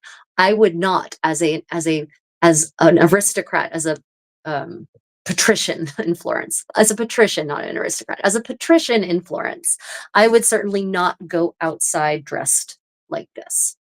I would put a layer over top of this. Servants could go out dressed like this because they're servants. I should not. I should have another layer over top of this, and then possibly as a married woman, I should have yet another layer over top of that, a mantello. Right. So that's just the number of garments you need for a day. Now, how many garments did people have? Noble women had quite a few. I forgot to grab my thread when I sat down. Sorry, everyone. It's over here. Noble women, noble women and patrician women, we know that by the 15th century, because we have inventories, had lots and lots of garments. Men too. Lorenzo de Medici, and now granted, he's kind of an upper end of the patricians of Florence because of the Medici banks and whatnot, but still, his death inventory reads like a hoarder's dream. He has so many pairs of underwear and shirts and hosen. I mean, dozens upon dozens. So, but what that tells you is, and the same thing is true if you look at the expense accounts of John Howard, if you look at the expense accounts of the Dukes of Burgundy, even for their retinues, they did definitely have multiple garments in their wardrobes, and that's not unlike us where they renew their wardrobe every year. No, no, no, no. They would have multiple accumulated over years of purchasing garments, having garments made and tailored and repaired. So, at the upper end of the spectrum, we know that noble men and noble women by the 15th century often had dozens of garments of each layer in their wardrobes. And that's why for the royal houses of France and Burgundy and England, there were entire departments whose sole job, the department's sole job, in the royal running of the royal household, there was a department for the royal wardrobe because that's how many garments they had in storage that needed to be maintained and cared for and kept in a good state of repair and clean and ready to be worn at the drop of a hat. So actually, by the time an adult gets married and has, lived a couple of years as a married person, on the upper end of the spectrum, they've got dozens, at least a dozen of each layer, but probably more.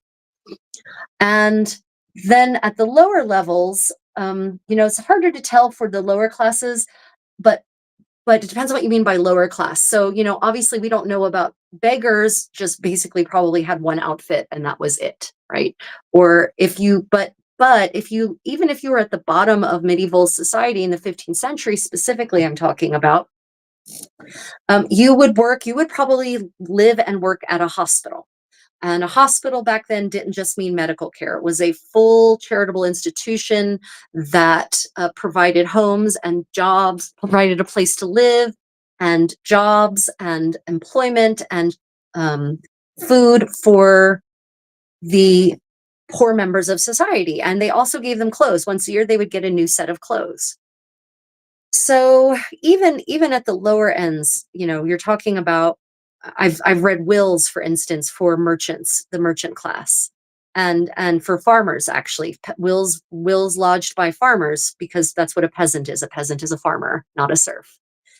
And so even they had multiple garments at their disposal. In Ireland, for instance, there's a bunch of wills from the 15th century in Dublin, and everyone there has at least several gowns, at least several shirts, at least several kirtles, coats, the interim layer.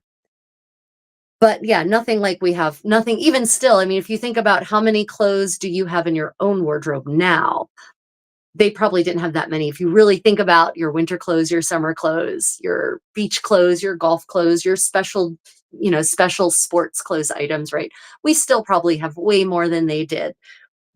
So, from that perspective, it would be a different way of living, but it's more than I think a lot of people think medieval people had.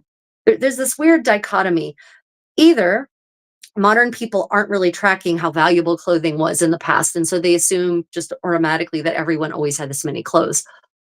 Or people tend to swing to the opposite end of the spectrum, which is to assume that, peasants only had one outfit to their name their entire lives and they wore it until it fell off of their bodies. And, the nobility maybe had a couple, but that was it. But by the 15th century, that's not true. There's a big major consumerism happening in the 15th century relative for the pre-modern world, obviously, or pre-industrial world is what I meant. Obviously, once we hit the industrial revolution, consumerism skyrockets to the point where we're killing our environment. We're not killing the planet. The planet will be fine. The planet will be fine. We won't, but the planet will be. Let me see. Sorry. Did they ever change middle of the day depending on activity? Not so. Shoot. Sorry. Not so much as Victorians, but at all. Yeah. So it can be a little hard to track. That's a good question. Did medieval people change the way, like the Victorians did, for instance, depending on the activity of the day? And certainly in the Regency, they were doing that too. So uh, it can be harder to track that because we don't necessarily have the detailed books of etiquette that we have for later periods. But for those who participated or who tuned in for my last medieval story time, where we read from the book of Kerving the instructions for a chamberlain to take care of their sovereign, we found out that at the very least, people apparently in the 15th century, all the way up into England, would actually take a midday nap after they dined, after they had their lunch, and that they would remove some of their layers of clothing and they would put them back on. So what we don't know is whether it's the same clothes or different clothes. I don't really have, I haven't found any kind of evidence to the positive of, well, we will now dress for dinner. I think it was more a function of, I do think for certain, there's a difference in what one would wear if one were just in one's private chambers with one's closest companions and or servants, and what one would wear if one were to then go outside, say, and go to the market or go to some kind of feast or ball. So it might not be so much that you have that you have different clothes entirely like they do in the Victorian era, but you would probably add layers as the activity gets more formal. So, you get what the kirtle you put on in the morning is going to reflect whatever thing you're going to do for the day. And then if you need to not take it up a notch, then you put on a gown that reflects the next thing. But I don't get the impression of, okay, well, now we're changing for supper, now we're changing for dinner, now we're changing for the ball. I think it's more a question of, once, especially if it was a public function, like let's say it was a tournament, a deed, complete with a joust and then a banquet and then a ball. What you wore for the deed is what you would wear for the banquet and the ball. You would not change from one thing to the other. It would be like your most splendid thing because you want to be seen that way. I don't know. That was maybe more of a rambling answer than you wanted. I'm sorry. Sorry, Elena. um, oh, danke, Daryl. We Germans have a deep connection to the medieval period. In many villages, medieval festivals take place every summer. Ja, ich wohnte mal erstmal in Heidelberg. Ich bin mal Studentin an der Uni Heidelberg gewesen. Und dann habe ich nördlich von Frankfurt mal gewohnt und dann auch bin Richtung Darmstadt umgezogen und habe dort auch jahrelang gearbeitet. Also ja, ich hab dort auch viele mittelalterliche Dinge durchgeführt, sozusagen. Veranstaltungen, Festmähle, Tanzkurse habe ich unterrichtet, alles. Ja, aber lange seit 2014 leider nicht mehr. Also ich habe mal Besuch gemacht, aber nicht mehr gewohnt, traurigerweise. Let me see. The spinning wheel, right? Joanna Daniels? Joanna, could you clarify the spinning wheel question? I'm certain it was probably in response to something I said, but could you just clarify a little bit? Unfortunately, there can sometimes be a lag in when you, my dear fellow creators and learners, make a comment and I get to see the comment.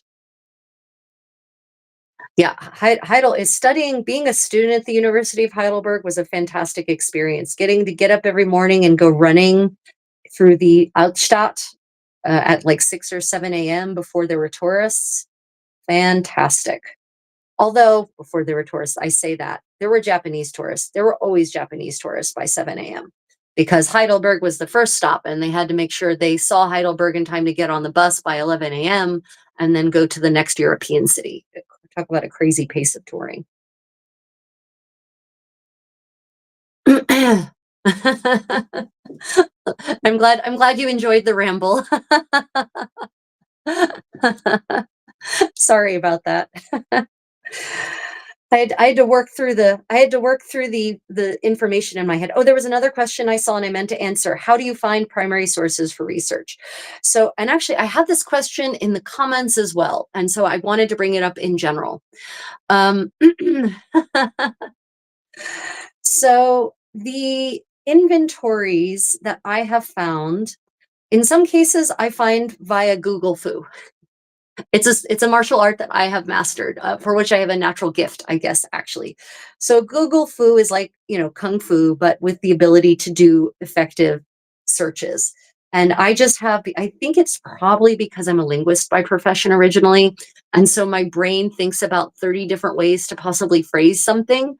And so I just keep rephrasing my searches for a thing until I find the thing I'm looking for. So if I'm looking for an inventory, I might start with extant medieval inventory, or 15th century, if it's century, put a century in, 15th century inventory, or royal inventory, or house of the, or inventory of Edward III, or inventory of Queen Philippa of Hainaut, right? And I just keep doing searches like that in Google until I find what I'm looking for.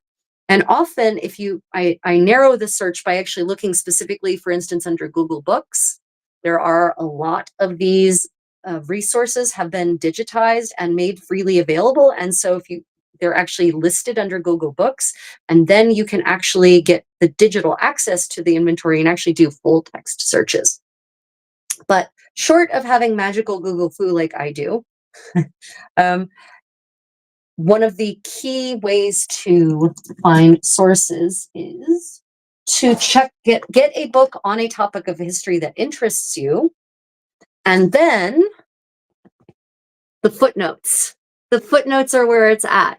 Look at the footnotes. Always look at the footnotes, right? The footnotes are going to have so much valuable information for you. Footnotes are where they're going to tell you about their sources, and usually those sources will be primary sources.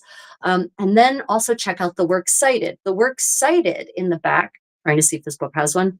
This one does not. Most history, because this is actually a primary source in and of itself. But say not autobiography, a biography on the Dukes of Burgundy is going to have a list of works cited in the back. And really good books, really good history books will have it broken down, primary source and secondary source. And there you literally will see listed out all of these amazing primary sources, and they'll tell you where they found them. And then you can say, go to that library, the website of that library, see if it's available digitally. If it's not, reach out to the librarian, see if they can get you a scan of it. Right. So that's how I do it. That's the first step, nearly always. First, find a good history book on the subject, whatever the subject is, and then check out the works cited and the footnotes. And that's where you're going to find all this amazing information. So many people never look at the works cited. They never look at the footnotes. Footnotes are where it's at, baby.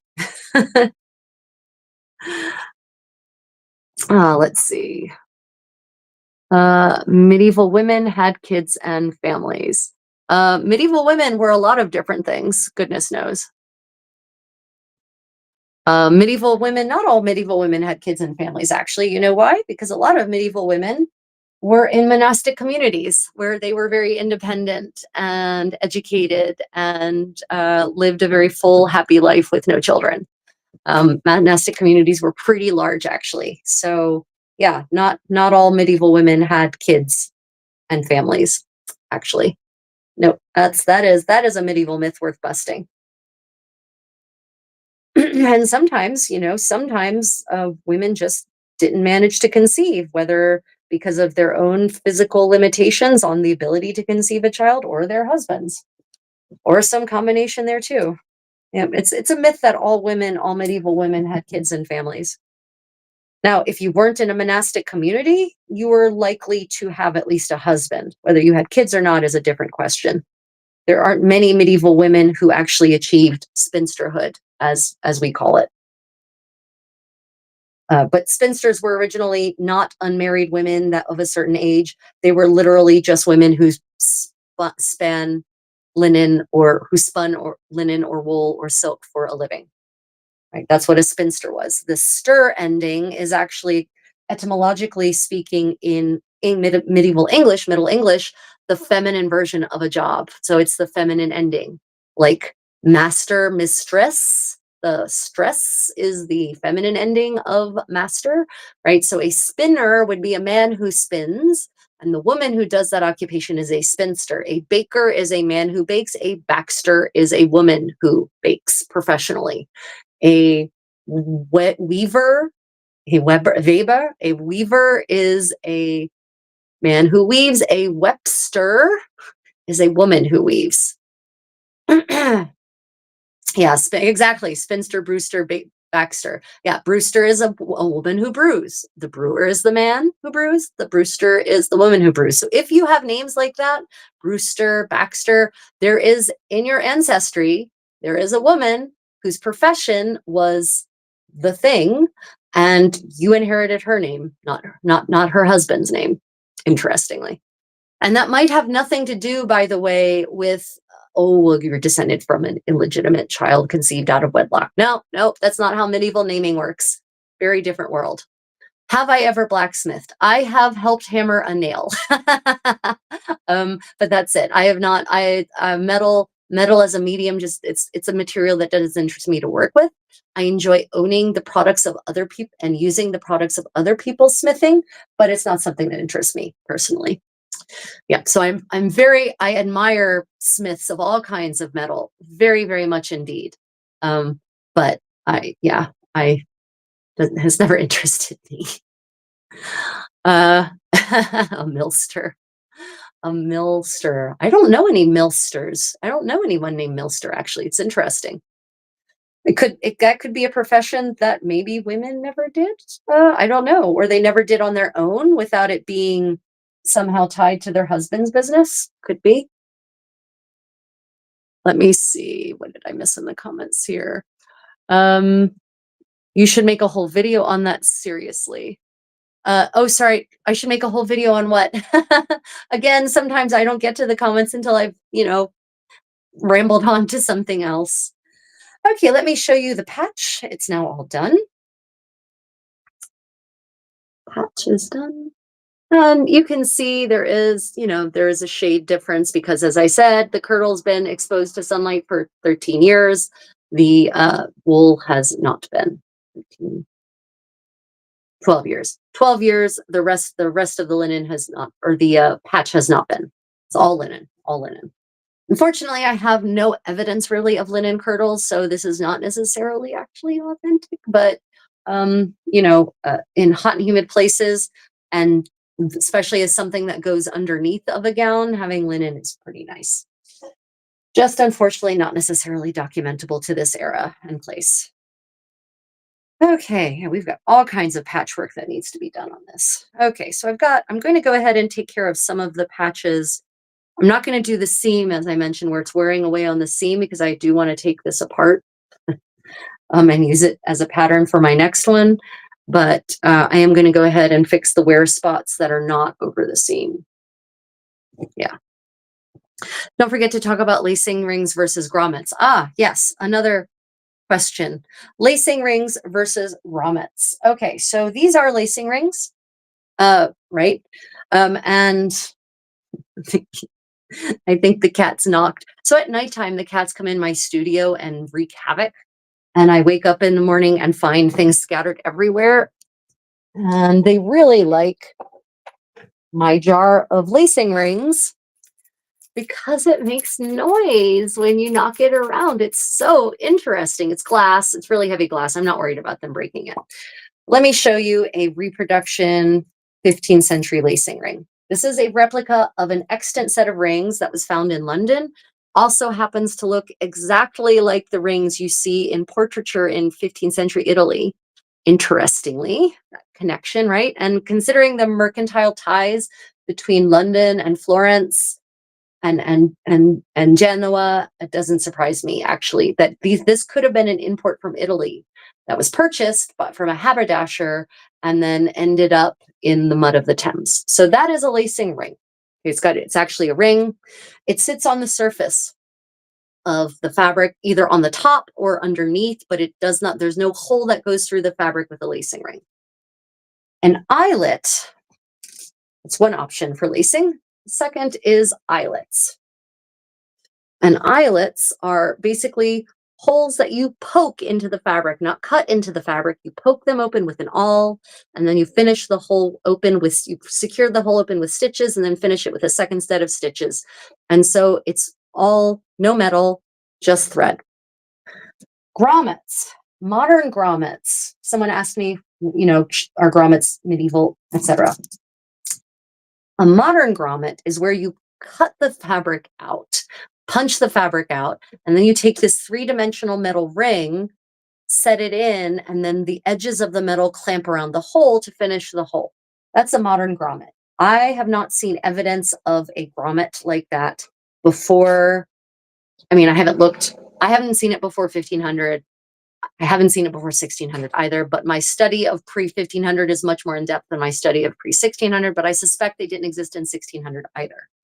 And so, but what they did have, the kind of thing they did have for lacing holes like this that are made with thread, they would on arming garments, on garments that were going to take a real extra strain, on where the holes were going to take an extra strain, especially because arming garments are for harness. So you would actually attach the harness, the armor as we call it modernly, to the arming garment. That's how it attached to your body. So it became like an article of clothing, not like a clanky, loose metal thing, whatever floating around, right? Metal armor in the 15th century and the 14th century, 16th century as well, super fitted, super tailored, meant to be worn over a garment, and it would actually be attached to your body by the garment. And so the lacing holes on the arming garment, we've a couple of extant arming garments from the 15th century, and their lacing holes have on the inside of the stitching, underneath the stitching, there's a flat metal ring, basically the same kind of ring that would be used to make what we call chain mail, but was just called mail back then. And so they would use an internal flat metal washer, basically, to reinforce the hole, but it would be covered up by the thread, the silk thread. You wouldn't see the metal, and it's not three-dimensional. It doesn't clamp around the hole in any way. It just provides an extra strong ridge around the hole and reinforcement for the fabric. So that is the story, the difference between a lacing ring, a lacing hole, an eyelet, and a grommet. Thank you for attending my TED Talk. I'll be here all week. Okay, so setting this up. This is going to be a smaller patch, but I can also still feel again that we've got some wear happening. So the linen is getting thin around the back there. And, that doesn't surprise me. I'm a very active person. So I'm confident that doing this often enough has just worn that linen down. Yeah. If I missed a question and it was an actual honest question and not just being cheeky, naughtily cheeky, I like cheek. I like fun cheek. I like good-natured cheek. We all know there's a certain level of sass I will not tolerate, though. But if you had a question and I didn't answer it, please pop it back in the chat. I'll try to get to it. I'm not ignoring them. The chat moves quickly. I get talking and sewing, and then by the time I look up, there's a whole bunch of chats I missed.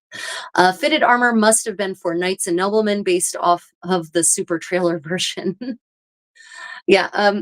So everyone wore armor, right? In the 15th century, everyone wore some kind of armor, whether it was metal harness or whether it was, 20 layers of linen that were stitched together and stiffened with salt and wine, whether it was plates like brigandine, whether it was padded, whatever. Everyone who was going to go into battle wore armor.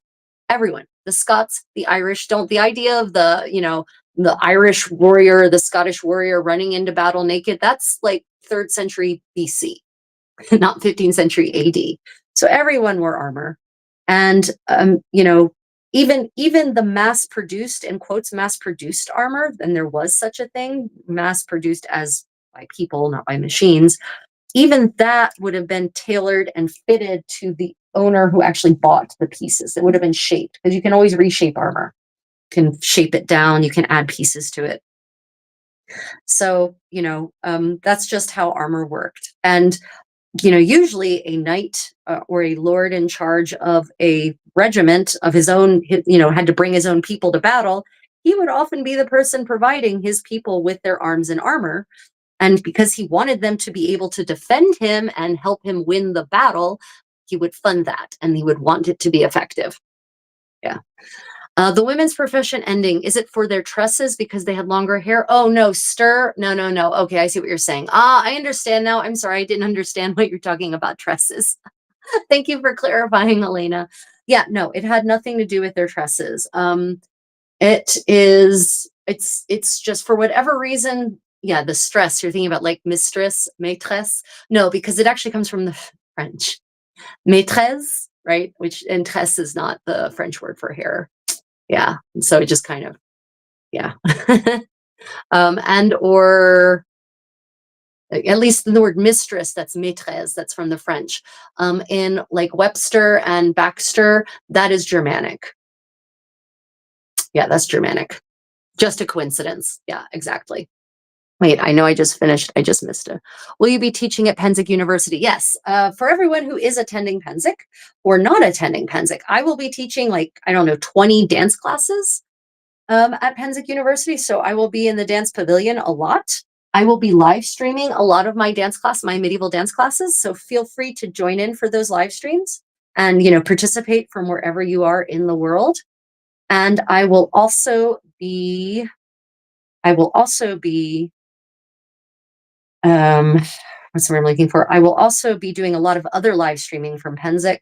And I'm running a ball, the red and gold ball, it's called the Contessa's Red and Gold Ball. I will live stream the ball so you can see what a ball with live music and, dancers all dressed up nice and prettily, many of them in red and gold, looks like, and how it sounds and the way I lead a ball.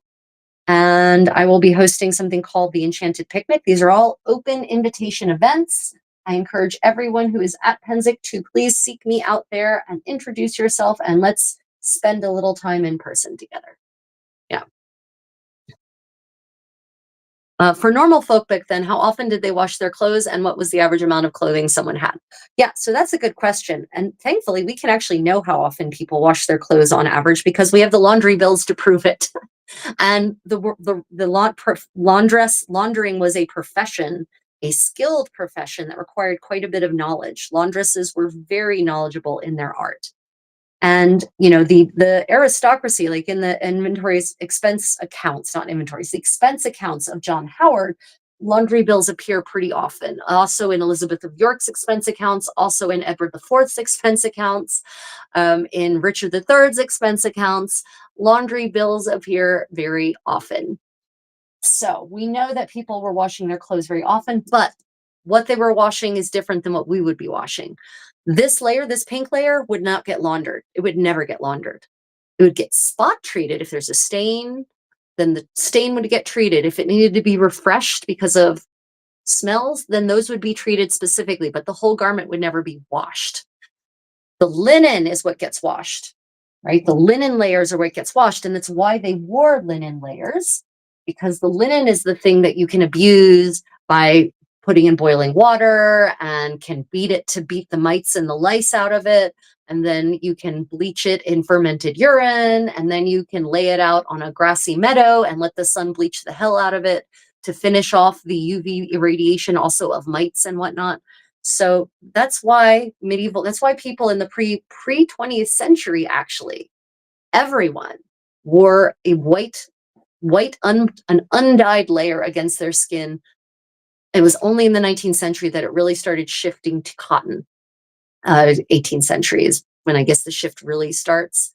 But in the, up until then, in the Middle Ages, it was always linen. Linen was the layer against your skin, and it was bleached or natural, but it was not dyed. And that's because that would get the hell washed out of it. So laundering actually happened pretty frequently. but you wouldn't do it yourself, right? This, you paid a laundress to do it. The medieval economy was extremely specialized in pretty much most all places in Europe, most places anyway, with the exception of possibly some rural areas and those who had less money probably. The economy was very specialized. So you had professional everythings, and that's all they did was that one thing. So you had professional laundresses, you had professional tailors, but the tailor's not the person who actually does the sewing. That's the seamster or the seamer or the seamstress, right? The tailor is not the person who does the fur lining. That's the skinner who handles the fur linings that go into garments. So, very specialized, and laundry was definitely a very commonly done activity. Very common. Now, how often, it can be harder when you get to the lower socioeconomic rungs of society. The records obviously become more sparse. But, if you read Piers Plowman, for instance, you'll see they talk about cleaning clothes. So no one wanted to smell bad. No one wanted to be dirty. That's definitely a myth of the Middle Ages. And I'm not saying that you believe that. I'm just pointing that out now because that's also a question that tends to fall. Mathieu, salut. Ça va? How would they make the garment smell decent? Just good old fashioned airing out. So actually, it's funny. If you're interested, I would recommend checking out the recording of last week's medieval story time, because I read directly from the book of Kervinga, as it's called in 15th century English, which is a series. It's an etiquette book, but it's also an instruction manual for how to be a good servant in a noble household. So I don't mean, the person who's scrubbing the floors. I mean, at the upper level, the person who's actually attending the souverain, as it's called in the 15th century English. And among the instructions are the instructions for the care of clothing. And so for the wool garments and for fur garments, they were to be aired out once a sennight, every 7 days. They were to be brushed. They were to be checked for mites and for wool moths. And yeah, so they would air them out. And they also say to put them in the sun, right? And so the sun, that treatment in the fresh air and the UV light is really going to have a very beneficial effect on odors as well, because the UV light will break down the compounds that cause body odor, for instance.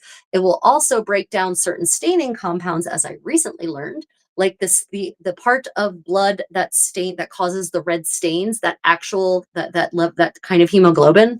UV will actually break that down physically at the physical level, and thereby bleaching out the stain through UV light. So same thing would happen to most of the odor inducing compounds. The UV light will simply cause them to disintegrate.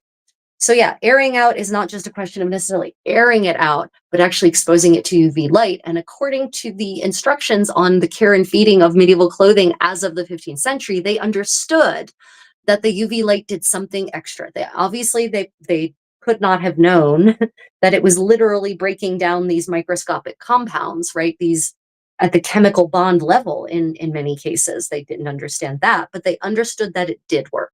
And so that was one way to do it. There's also a bunch of stain treatments and various kinds of treatments for odors.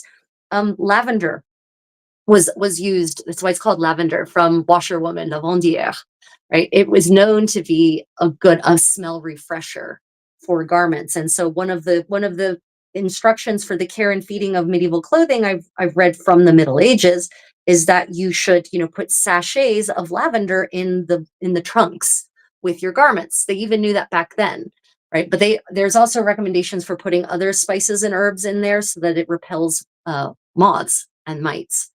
So it had the double effect of making them smell fresh again and keeping them smelling fresh, but also keeping away the mites and whatnot.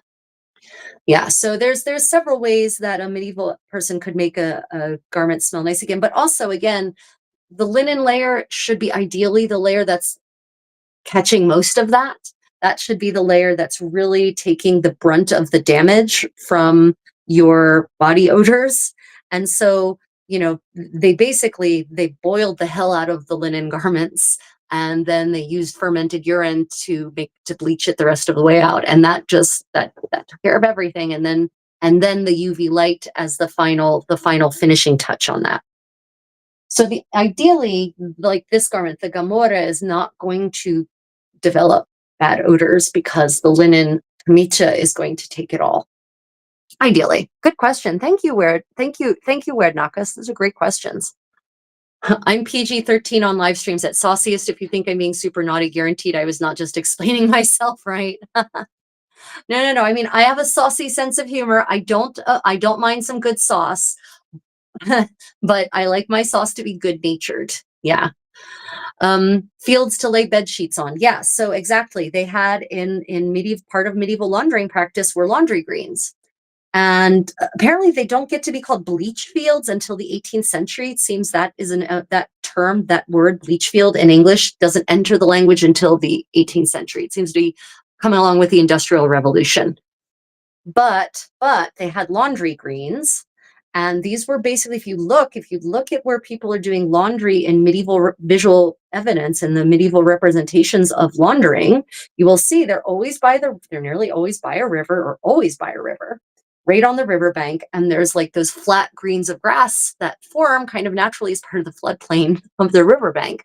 And that's where they've laid out the whites to bleach in the sun. But if you look closely, you'll also notice that first, there is actually a set of racks on which the white things are hung to dry first.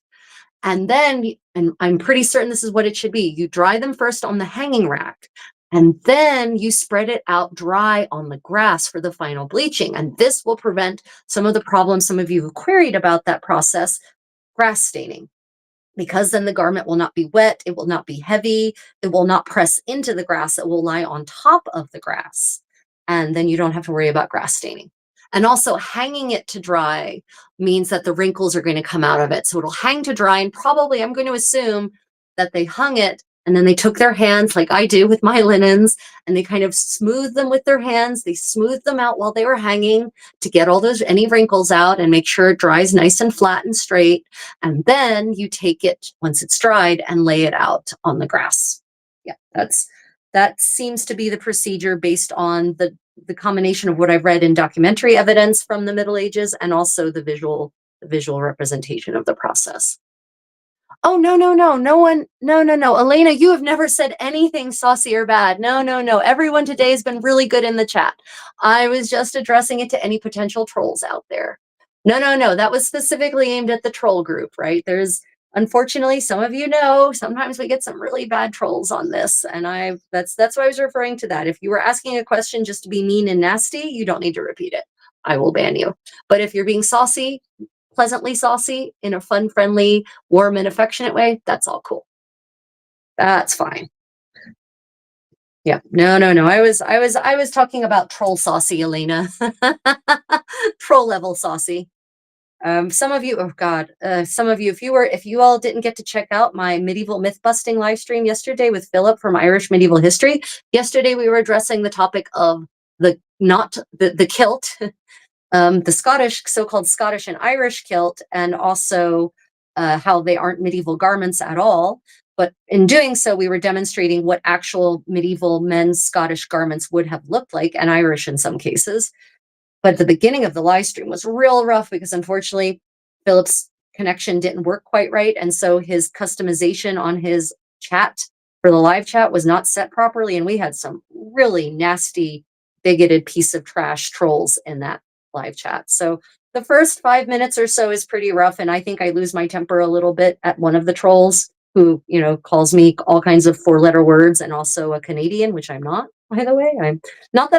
I'd be proud to be called a Canadian. I think Canada's a wonderful country and Canadians are wonderful people, but I'm not a Canadian. And she was trying to cast it like an aspersion, like, oh, I'm going to be insulted that you think I'm an educated, refined individual who speaks clearly and believes that foreigners should be treated with respect and kindness. Okay, whatever. Yeah. Oh, Handsome, could you take care of that, please?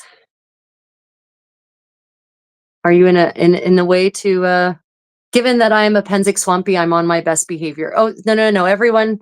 No. Everyone here thus far has been really nice. Everything that I've seen anyway. Yeah, and also a Canadian. Everything I've seen thus far, I wasn't certain if I missed any rudely cheeky comments.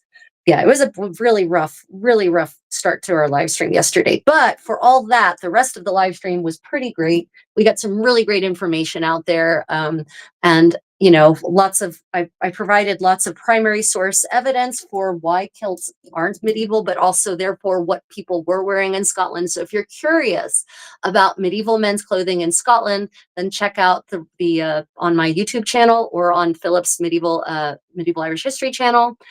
Medieval myth busting kilt.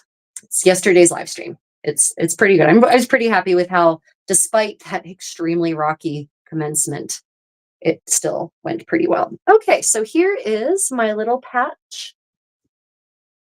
There, see that nice little patch? And see. Okay, so here.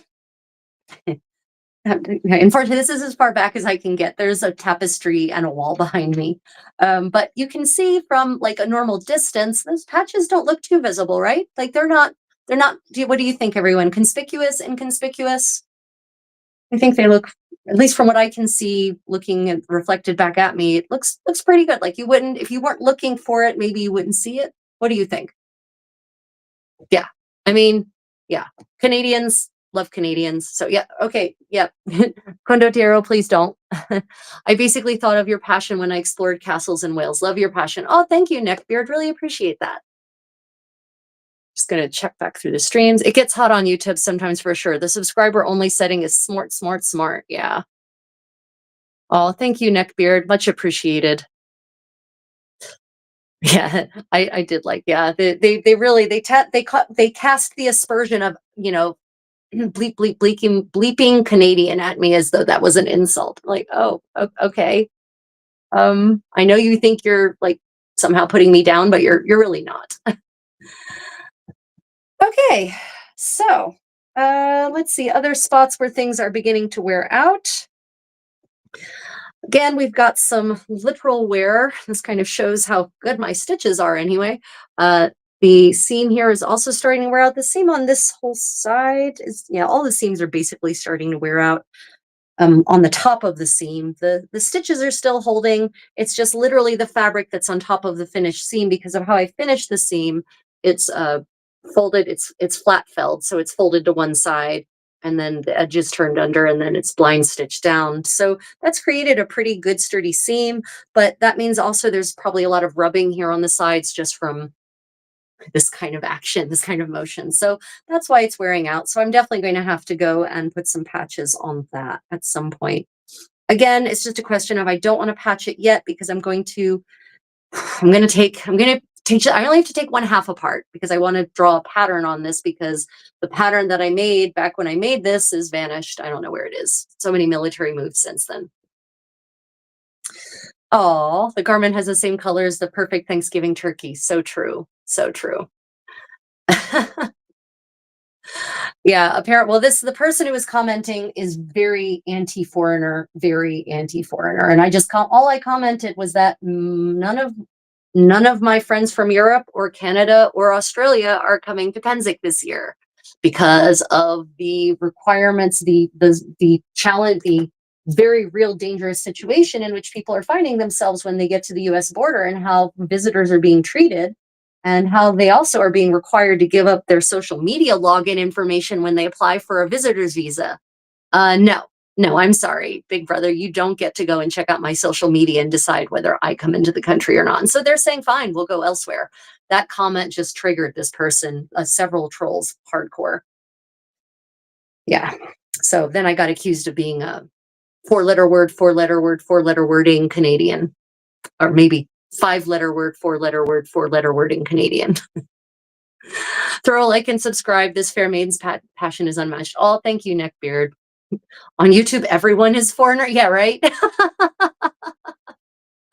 Oh wait, it was an American being nasty. Yeah, and a Trumpster American for certain. For certain, because her first comment was, only legals are being detained. I'm like, oh, that's so not true. Absolutely, positively not true. Demonstrably, provably not true. Yep. Dog whistle for bigoted individual. Okay, so yeah, I think those are all the patches I'm going to do on this garment for now. I've got some I also have some hem damage I now need to fix because I went to stand up yesterday in the live stream and I stood on the ruffled hem. So for those who don't know, this kirtle is made in the style of many kirtles. If you start looking, you'll start seeing they have a dust ruffle at the bottom, actually. And this one has a dust ruffle. So the main skirts come down to about like just above my ankle, and then I've got this nice dust ruffle pleated in. Well, I stepped on the dust ruffle and stood up, and then I basically busted the seam. So, but what is it I'm always saying, everyone? What is my number one advice when it comes to making the seams on your garments? Your seam must be weaker than your fabric. Thankfully, the seam ripped, not the fabric. So now all I have to do is just quickly resew a seam. I don't have to patch the fabric or reweave the fabric or something like this. Yeah. So let me just go ahead and pin this back together. So basically the dust ruffle is much longer than the hem, and then it's just pin pleated into the hem of the skirt. And then this dust ruffle is the thing that takes all the damage. It gets dirty, it wears out, and then eventually, as pieces of this dust ruffle wear away, I just replace them. And that way I don't have to worry about replacing the fabric, the main fabric of the skirt. It's the dust ruffle that takes all the damage. And in this case, literally, the dust ruffle took the damage of me stepping on it and standing up. It's hard to be my clothes, everyone. I will tell you, I do not envy my wardrobe for its service to me as the clothes that go on my body and have to live my lifestyle. Oh, let's see. What have I missed? Sorry, guys. Wait. Sorry. Pardon me. Is there any story about your backdrop? What's the inspiration? Got it. Okay. So, yeah. So this is, hold on a minute. Let me see if I'll just rotate this a little bit. Okay. Nope. Okay. This is a tapestry from La Dame à la Licorne series. It is a series of 6 tapestries that is currently housed in the Musée de Cluny. It was commissioned as a chambre, which literally means a chamber, but that's the 15th century English and French word for a suite of tapestries that are woven to fit a specific chamber, a specific room. And so each of these tapestries is a different size in the series because they were meant to cover a different patch of wall. And because, the room isn't just 4 even walls, you've got windows, you've got doors, you've got chimney pieces. So that's why all of La Dame à la Licorne tapestries are different sizes. And some of you might say, well, that one's way smaller than this other one. Well, one of them was meant to cover an entire wall with uninterrupted, and the others were meant to go over the door jamb or between the door and the window or something like that. So the series La Dame à la Licorne is allegorical. It's, as I said, 6 tapestries, 1 for each of the senses and 1 for desire. And I have all of them. Right now, most of them are in Mississippi, but she's playing an organ, right? The lady is playing an organ, and her damsel is working the bellows of the portative organ. And the unicorn is over here. There's the unicorn, right? So as she is playing a portative organ, what do you think this is an allegory? Should be obvious, but maybe not. It is the sense of hearing, right? So each of La Dame à la Licorne tapestries are a sense, and allegory means, you've got symbolism that is supposed to stand for something else. And in this case, it's the sense of hearing. And so this clothing that these ladies are wearing is allegorical. It's fantasy. This is medieval fantasy. What you see behind me, this whole tapestry series is medieval fantasy. It's medieval fantasy art. Just like modern artists, just like artists throughout history, medieval artists were also creative and enjoyed creating things that weren't real, that were just from their imagination. So you cannot use, if you're looking to recreate these clothes, this is literally medieval fantasy costume. So if you want to do a 15th century costume ball, by which I mean it's a ball that is set in the 15th century and the guests are supposed to wear 15th century fancy costumes, fantasy costumes, fancy dress, then this is you can take this as, your inspiration for a medieval fancy dress costume.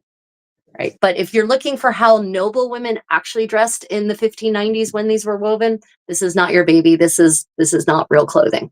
And you can tell that because there's a lot of like little different kinds of layers from different eras from like the last 100 years of fashion before this was woven. So that's an indicator to the viewer, not a real person.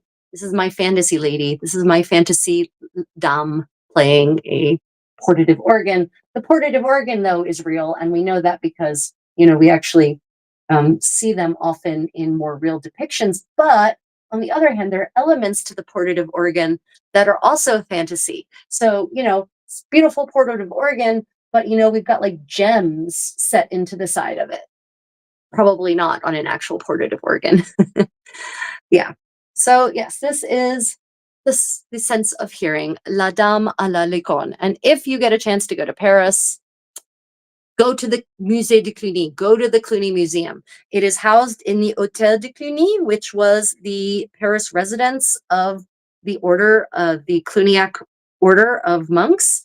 And they've taken the entire mansion, this amazing 15th century mansion, city mansion, and turned it into this amazing museum with and a seriously astounding collection of items from medieval material culture, not just ecclesiastical, also secular. They have an extant clothing collection, an extant medieval textile collection. You can go into the basement where the ancient Roman baths are still, and you can, walk through the ancient Roman baths on which the hotel was built. And of course, you can go visit these tapestries in person. They're in this special room just for the tapestries, and you can just sit in the center of the room and just kind of be immersed by the beauty of this amazing work. And the story of these is really remarkable because you may or may not have guessed, not many tapestries have survived from the medieval period because they wear out, because they disintegrate, they get eaten, they get burnt up in fires. These are actually in a seriously good state of repair. I mean, if you go to the Metropolitan Museum of Art in the Cloisters and you look at the tapestries there, you're going to realize there's big patches missing that have had to either be rewoven or filled in with just fabric. These don't, though, because these somehow got folded up probably in the 16th century, put in a chest, and they sat there until the 20th century, or late 19th or early 20th century, in a chest, neatly folded. Unlike other medieval tapestries, which in the Victorian era got cut up to be made into curtains for windows, by the way, these were left untouched, neatly folded, safely stored in a chest in an environment where moths didn't get to them. And so they're in a really great state of repair. Yeah. Okay, that's been your lesson on La Dame à la Licorne. Questions, students? Sorry, and that also means I just missed a whole bunch of the live chat. I will try to scroll back through it, but I might not get to. Da, da, da, da, da. Okay, if you had any questions and I missed it, again, pop it in the live chat for me. This is so much easier when I have my condottiero here to monitor the live chat because, I get sewing and I get talking and you guys ask me a question and it just sends me down this 20-minute rabbit hole of information divulsion. Oh, goodness. Oh, I'm sorry to hear that. Hey, I bought a book you showed off a couple of weeks ago and it just came today. Hey, cool, Chris, which book? Awesome. Did you excitedly crack it open and inhale the beautiful smell of bookbinding glue and paper? Anyone else here a book huffer? I am, and admit it openly, I'm an out of the closet book huffer. If I get a book, I open it up and I just smell it. Any new books, the first thing I do is open them up and inhale them, especially if they're new books or if they're old stock books that have never been opened before and still have that new book smell. I love new book smell. Am I alone? Am I the only one who loves new book smell? Is this tapestry set Burgundy? No, what is Burgundian, right? So that's a good question, Susan. Maybe I'm going to give you more of an answer than you wanted, as per my usual style. Is this tapestry set Burgundian? It is not, in the sense of it didn't belong to the royal house of Burgundy. This actually, the nobleman, I forget what the name of the family is, but their coat of arms is displayed prominently everywhere. Sorry. There. That's their coat of arms. And you'll notice that the jousting lance that lion is holding also features their badge. I forget which noble family this was, but they were not, as far as I know, they were not affiliated in any direct manner with the Burgundian court, and they definitely weren't Burgundian. Oh, it's everyone's a witness Plantagenet age. Yeah, right. Oh, I love it. But unfortunately, all my copies of that have the binding is terrible and they gradually fall apart. So you might want to rebind it automatically out the get-go. Maybe if you have any bookbinding friends, just have them rebind it for you because it's bound very poorly indeed. At least both of the copies I have are bound poorly. I'm a book huffer. Yay. Book huffers unite. Quirky? Yes, I am. Yeah, Plantagenet Age, Everyone's a Witness is such a fascinating read. It really is. Yeah, so for those of you who are wondering what book we're talking about, if you haven't participated, if you weren't present for that particular medieval sewing party book corner, the book, I highly recommend it. Plantagenet Age, Everyone's a Witness, as Chris just said. It is just a compilation of primary source excerpts about various aspects of medieval life in Plantagenet, England. So from the 12th century all the way up to the 15th century. And they're broken down by subject area. So, health, law, religion, court, clothing, really fascinating stuff. So that's a really accessible, excellent compilation of primary source reading for those of you who would like to actually delve into exploring our past in a more direct way by reading the words of the people who lived in the era. Have I explored food from the ancient years you're passionate about? Yes, I have, Nick Beard Prime. I have a video on my YouTube channel about recreating, reconstructing a 15th century, 14th, 15th century recipe for lamb rolls made of lamb's meat called alois de mutton. So if you'd like to see that process, I can highly recommend the video. I provide the original recipe in the original English, and then I talk about the choices I've had to make in reconstructing it based on the access to my materials. I made it during COVID, so I had less access to materials than I might now. And yeah, but I've done a lot of reconstructing of medieval food over the years. I've cooked, I can and have cooked over a fire using only medieval implements and materials and resources, and I'm pretty good at it. Actually, I've cooked for, I think the largest number I've cooked medieval food for using medieval implements, etc., is 30. I think I've cooked for up to 30 people over fire using medieval reproduction pots and knives and spoons and the kinds of equipment they would have had. So yeah, I actually do have quite a bit of experience, and because of my language background, because I'm actually originally a professional translator before the machines ate my career, I can read a lot of medieval sources in the original language. So I can read German cookbooks, I can read French cookbooks, I can read Italian cookbooks, I can read 15th century English cookbooks. Makes it easy. The Latin cookbooks I can do okay with because of my basis in Romance languages. Medieval Latin is kind of like a dumbed down version of classical Latin that's much more romancy. So I can generally understand what's happening in a medieval Latin cookbook, but the granularity is kind of lost. So I usually do need help. I actually do need to do some translation work if the cookbook is in Latin. But if it's in any of those other languages I mentioned, I don't need a translation. I can just work from the original language.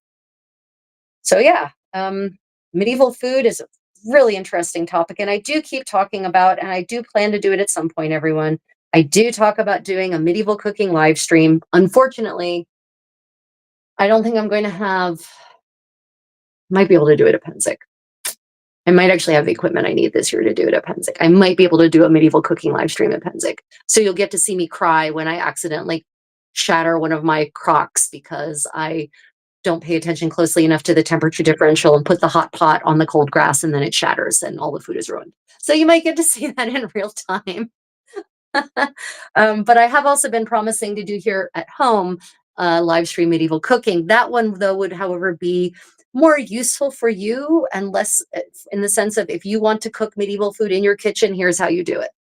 Right. So I've been talking about doing that, and I probably will do that at some point. I've got so much on my plate these days. But I do think that would be a fun series to add to the channel. Let me see. What have I missed here? I want to learn to how to do that kind of cooking. Let me see. I love how back then they tried drawing lines or other animals without ever seeing one. Yeah, right, Chris? Yeah. It's like how to tell if the artist has never seen the thing but heard it described. Look especially go to medieval bestiaries if you're ever bored and you've got literally nothing better to do or you just want to laugh a lot. Go look up any medieval bestiary. Just look up medieval bestiary. And then just look through some of the exotic animals. Look for giraffes, look for lions, not lions. Lions though too, because they tend to look like cats, like house cats, elephants, and rhinoceros. Look for the elephants and the rhinoceros and the giraffes in the medieval bestiaries. You're gonna die laughing. It's hysterical. Especially when like they show an elephant next to a person and the elephant is like donkey sized. Like, wow, who knew that medieval people knew about pygmy elephants? Let me see. Will your condottiero be joining you at Penzic? It is highly likely at this point that my condottiero will be joining me at Penzic. I'm trying not to commit too hard to saying yes because fate has a way of fouling up my plans. So yeah, possibly he will. Hopefully he could be with me at Penzic. Medieval cooking probably very smoky in the house, right? Well, if I'm cooking over a fire, then I can't do that in the apartment. But if I'm cooking over my stove, just showing you how medieval recipes work, then that's okay. Yeah. Cooking over a fire, yeah, you're talking about literally being smoked out. By the way, on that subject, everyone, I had some questions about fireplaces. For most of human history, we did not in Europe, Western history, we did not have chimneys. At least we did not have hearths with chimney pieces. For the most part, you had a hole in the ceiling and a hearth where the smoke just kind of made its way towards the hole in the ceiling or you cooked outside. Chimneys don't seem to be invented in the West or don't make their way to the West if someone else had them before. I'm not certain about that actually. They don't make their way into Europe until the 12th century. And even then, they are a luxury amenity in a home. Most people, including aristocrats and royalty, do not have chimneys with chimney pieces and fireplaces like a hearth until the 15th century. And in the 15th century, the nobility's homes start getting retrofitted with them. But common people don't get them until like the 17th or 18th centuries. And if you pay close attention, the next time you see a medieval depiction of a town, look for the chimneys. You're going to suddenly notice you don't see any chimneys. Like you don't realize what's not there until you try to pay actual attention to what's actually on the page. It's amazing what our brains will just fill in based on our expectations and natural biases. So chimneys are one of those things that our brains will fill in, but actually aren't there. So what that means is for cooking, and medieval homes in general, before chimneys, homes were a place where you probably developed some pretty bad lung conditions over the length of your life. Cancer, I don't know about cancer so much, but emphysema, respiratory ailments, Qatar, Qatar. I'm having such issues pronouncing that word suddenly. I'm trying to pronounce it like the country, like an emirate.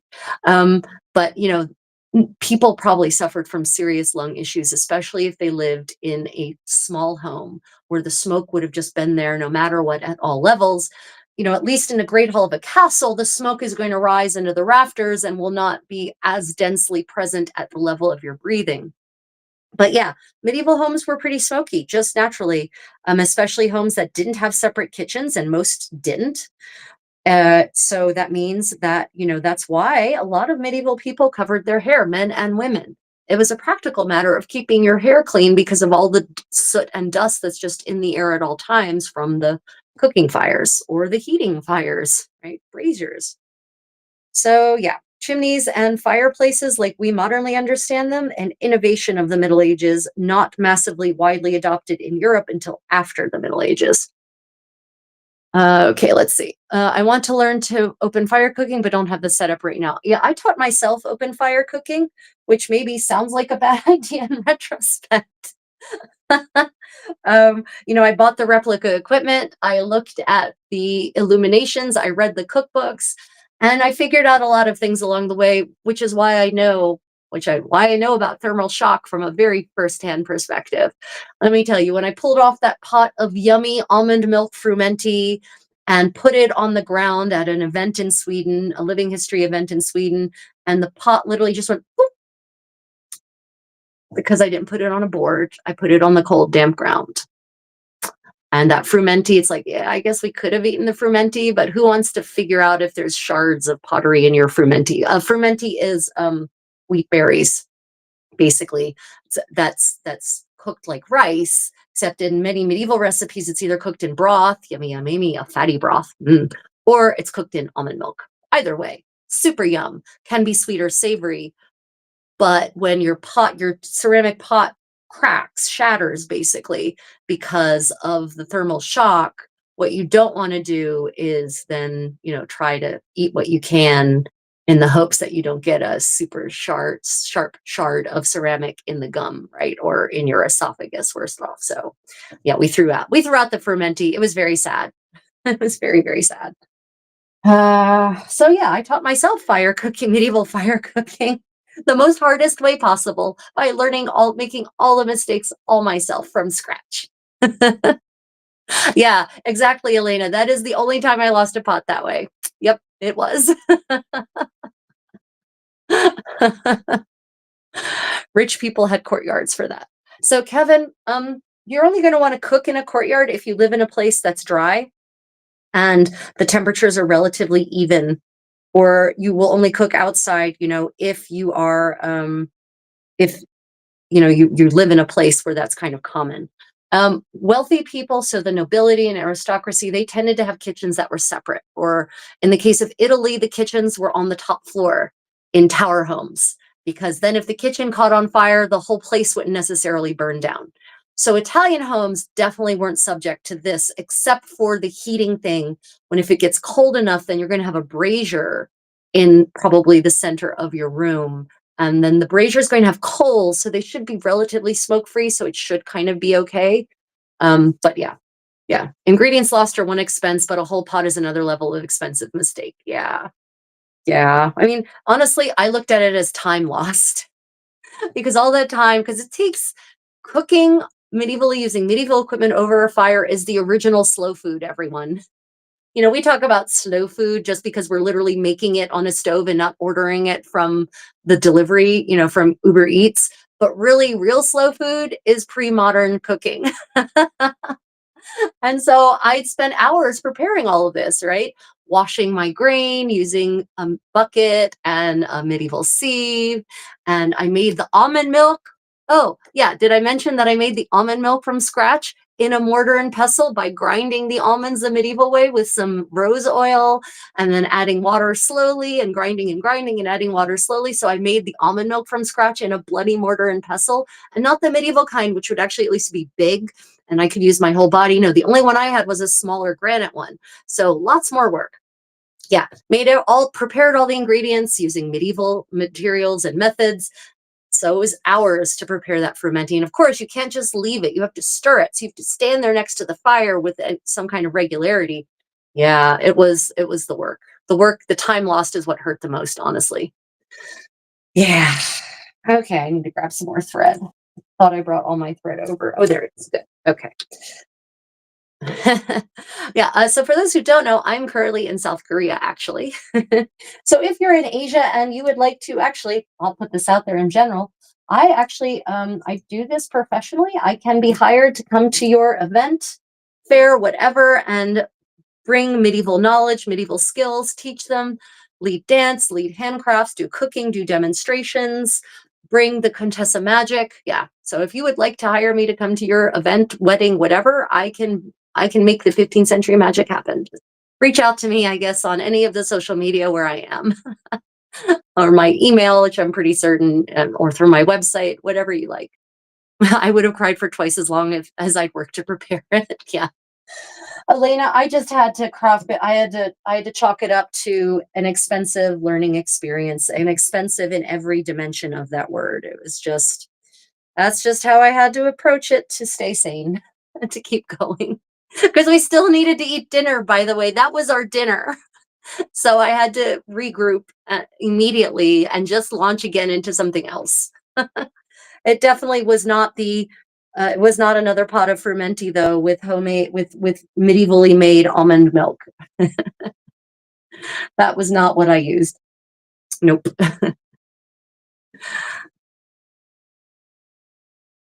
Yeah, let's see. They knew about almond milk. Yes.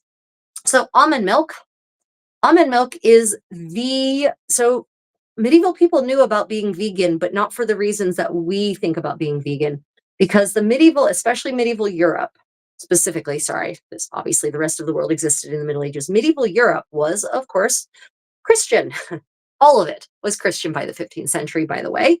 And so everyone abided by the church calendar, which had a lot of what consisted of many ember days.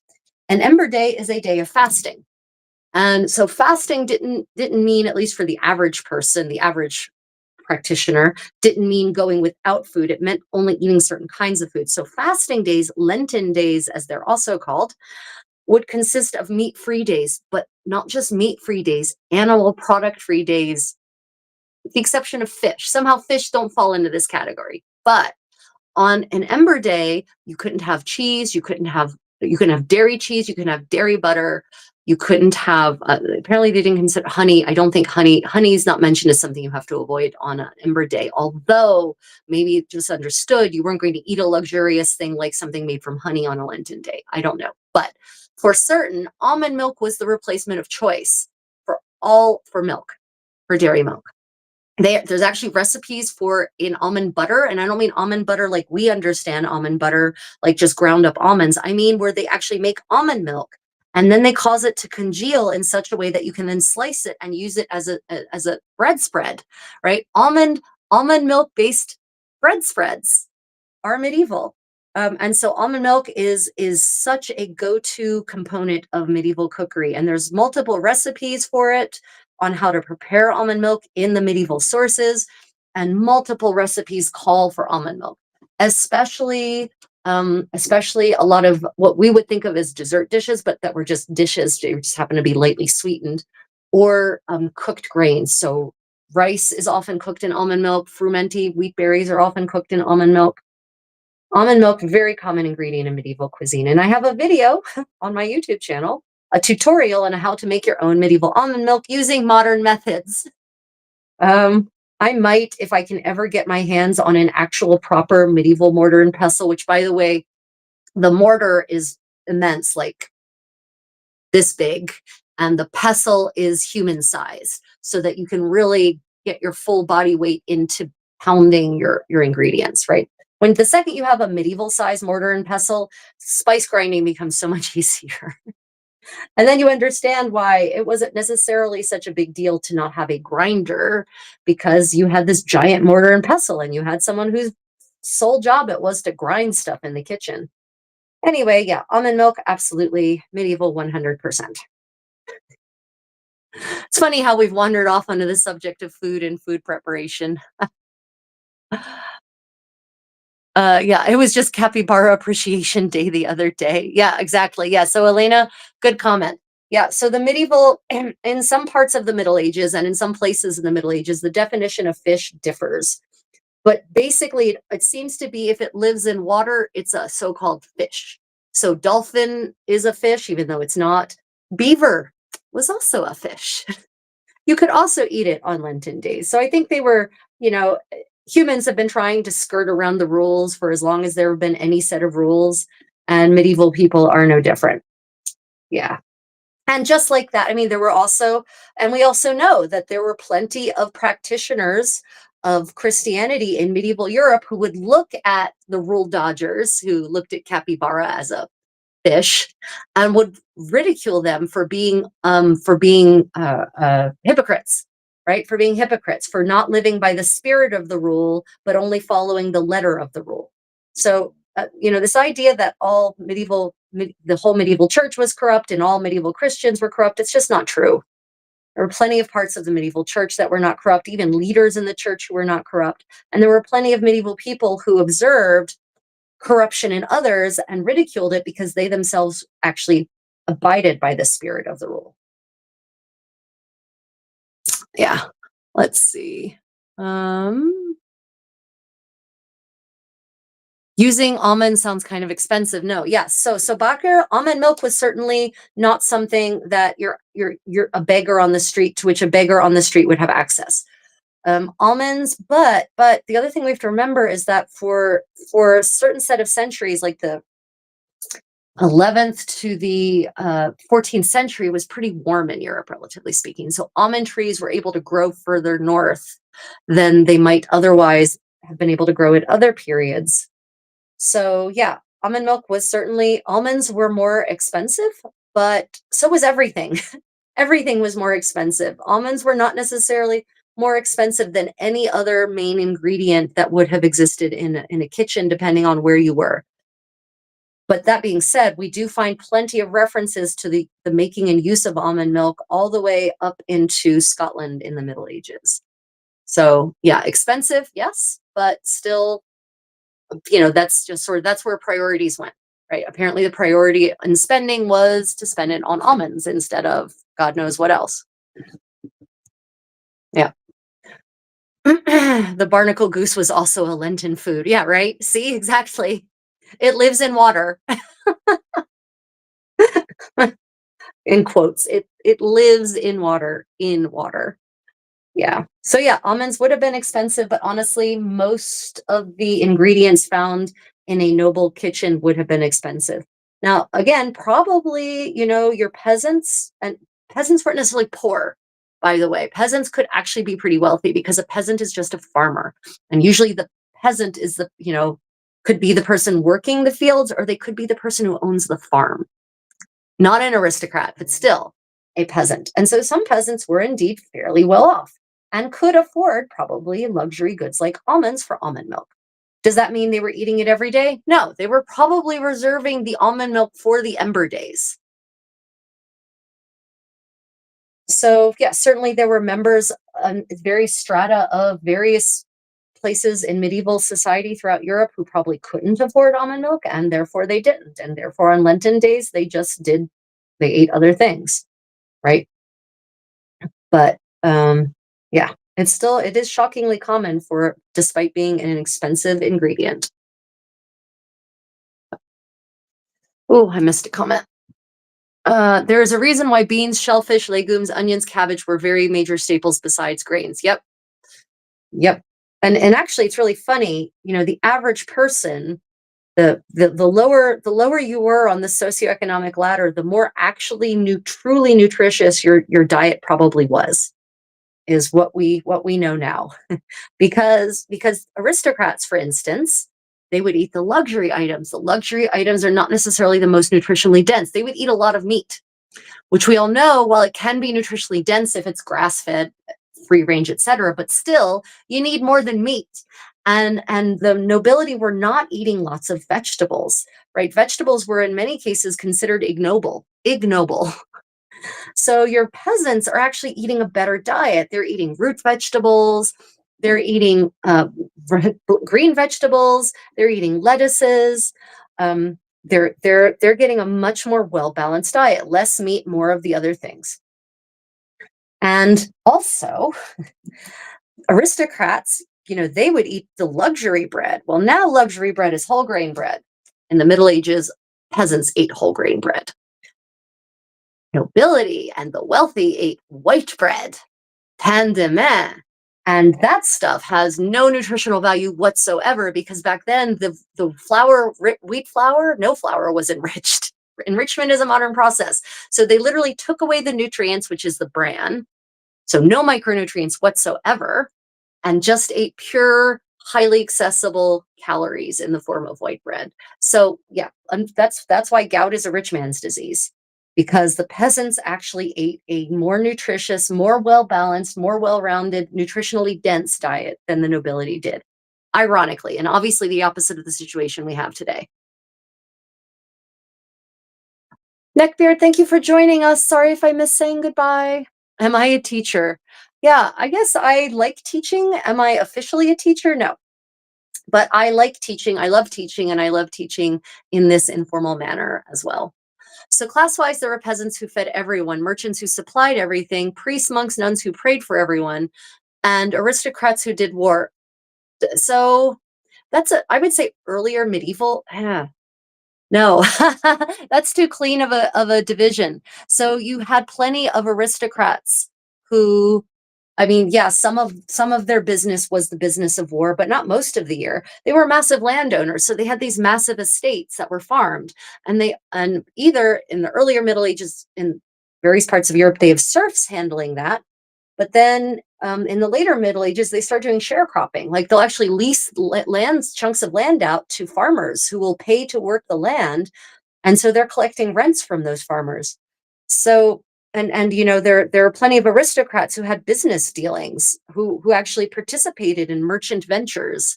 So it's not quite, and priests, monks, and nuns, there were warrior priests, there were warrior bishops. Monks and nuns worked massive monastic communities that were big industrial drivers, big producers of all sorts of commodities, beer and ale just among them. Nuns were famous for their embroidery, and the monks produced books, were paid, commissioned to produce beautiful illuminated books. So it's I think it's much harder. The divisions, the lines between the classes are not that clear. And especially the later you get in the Middle Ages, the less clear those divisions become. And especially once you start having the aristocrats marrying the moneyed daughters of merchants, then it gets real unclear, real unclear. So you have scholarly and mercantilely minded aristocrats. You have, we're not yet at that phase where it's considered dirty to make money, so to say, where and that's a industrial era thing, right? Oh, well, that's in the 19th century. Oh, it's so dirty to make money. No, it's okay to marry into it, but you can't work for it. Like that's definitely not a medieval idea.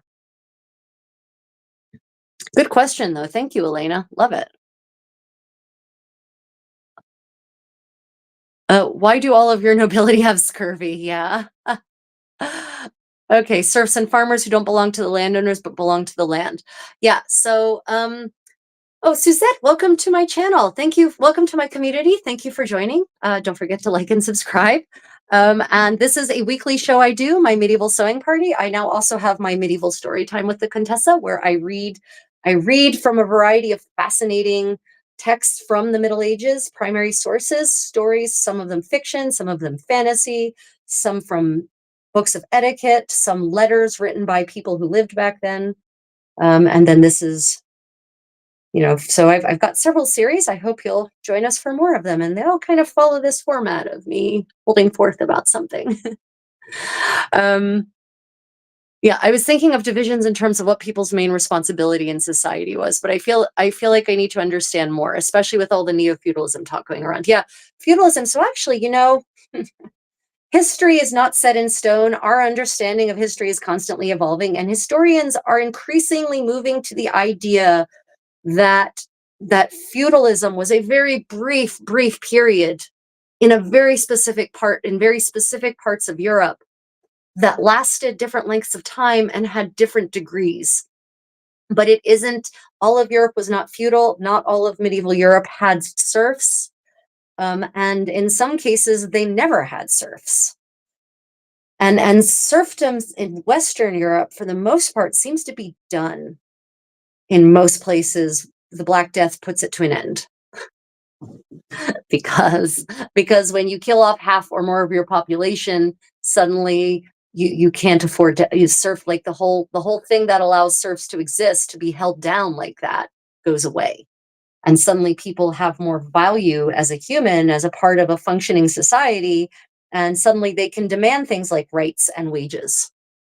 So by the 15th century, serfdom seems to be mostly gone in most places in Europe. And I try to speak generally broadly, right? And it never really existed. Like in Florence, they didn't really have serfs. Serfdom was not a thing there at all. So it's yeah, it can be really hard to try to break medieval society down into neat lines. And this neo-feudalism as such is going to be nothing like medieval feudalism. Even in those places where seems to have existed by our definition of feudalism, because feudal lords felt beholden. It was a two-way street. Like, you had serfs, but you treated them, you wanted them to work well, because if they you know medieval leaders understood that carrot was way better than stick.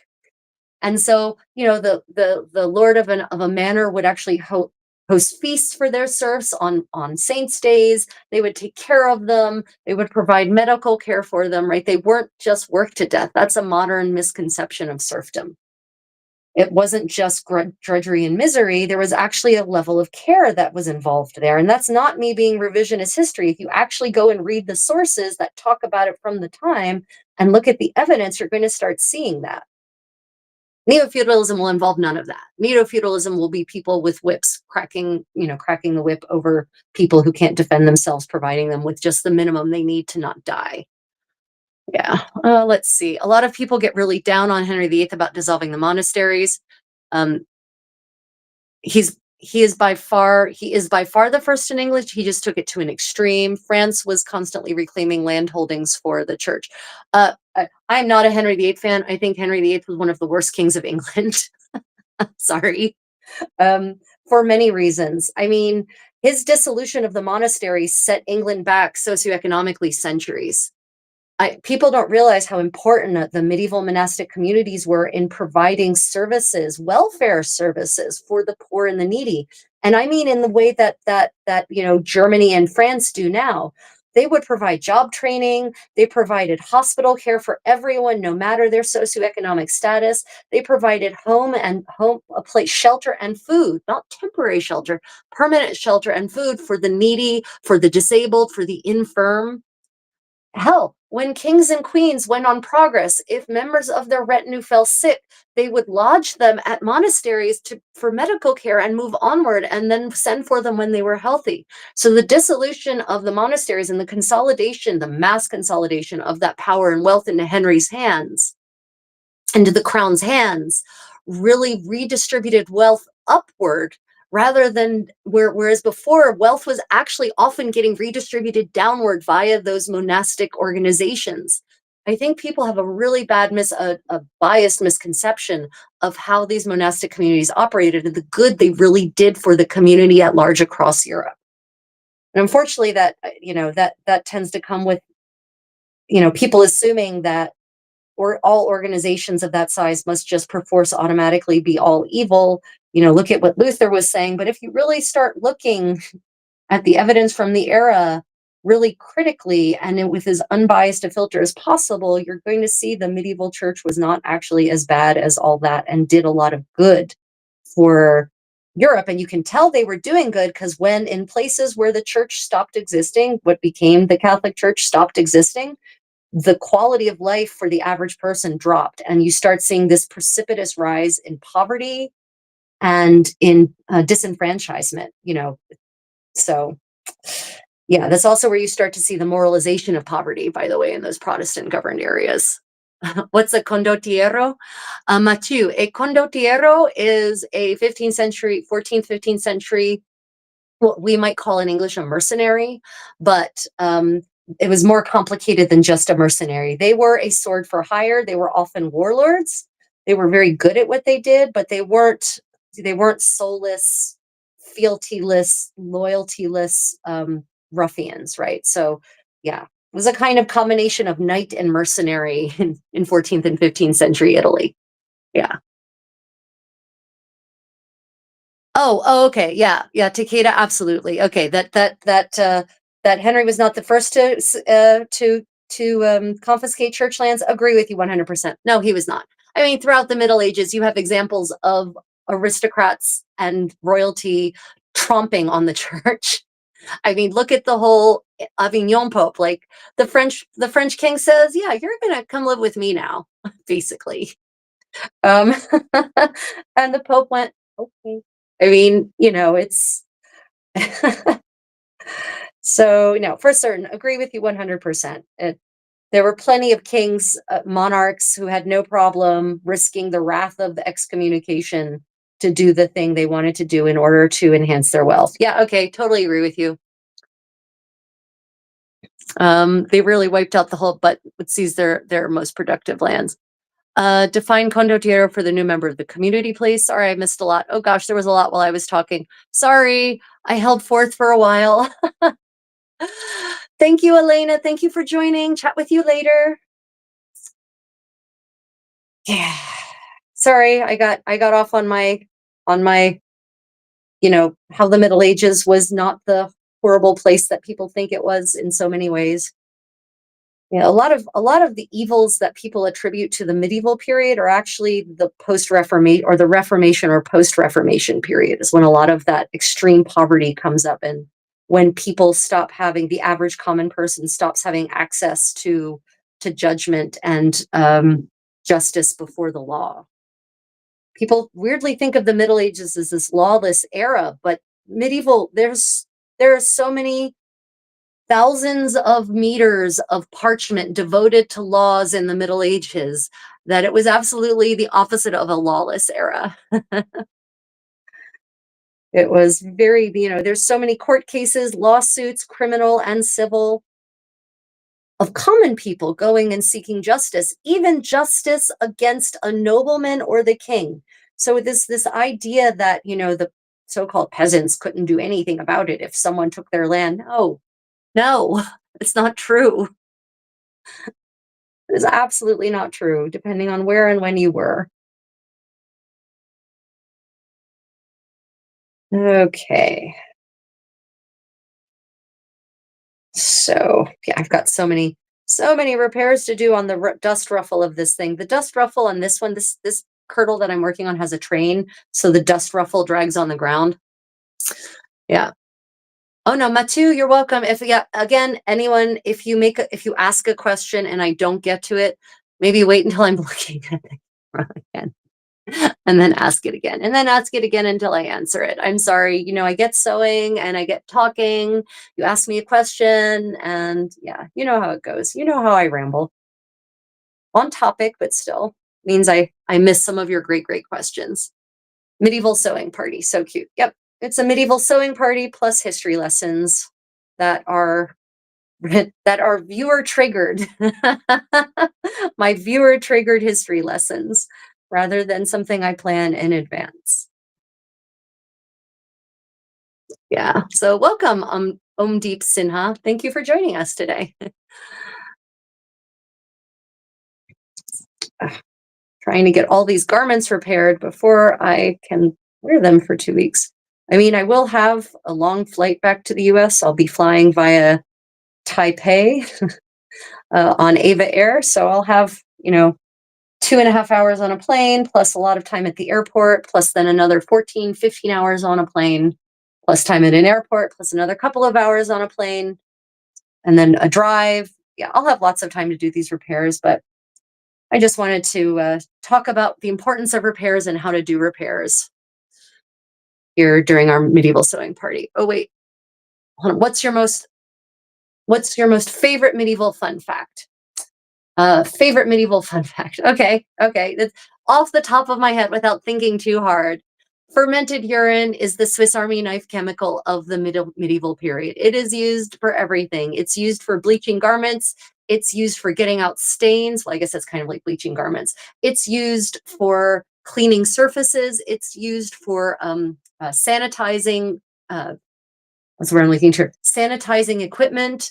It's used for bleaching hair also, disturbingly.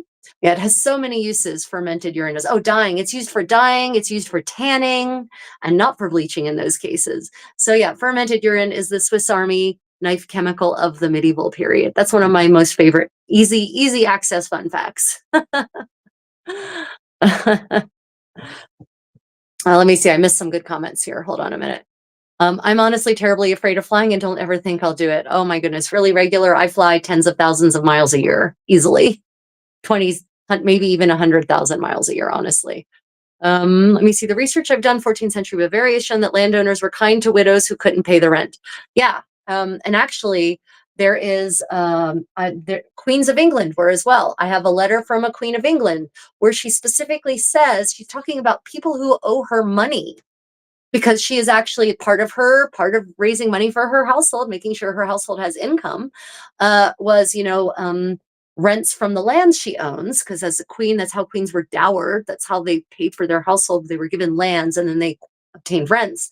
And the queen actually sends a letter to her steward and says, in chasing down the money that's owed me, please check on the financial status of the individual if they can't afford it. And especially, I think she mentioned some things about widows, or that you should just let the debt go undischarged, or discharge the debt, meaning dismiss the debt, don't pursue the income, right? So it's not just, Bavaria is a great example, but the more I read in sources like this, the more that really seems to be the case, especially from the aristocracy. Now, when it comes to businessmen, say in Florence, I haven't necessarily noticed that level of forgiveness unless it specifically applies to widows. Then I have definitely seen some forgiveness there.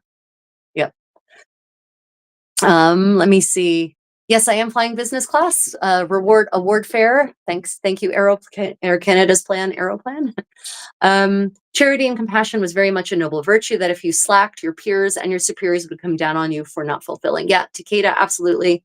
Absolutely. And that's why there is definitely a difference in mindset in many regions. If you read letters and whatnot, there does seem to be a difference in mindset between the nobility and the businessmen, the merchants, the merchant class.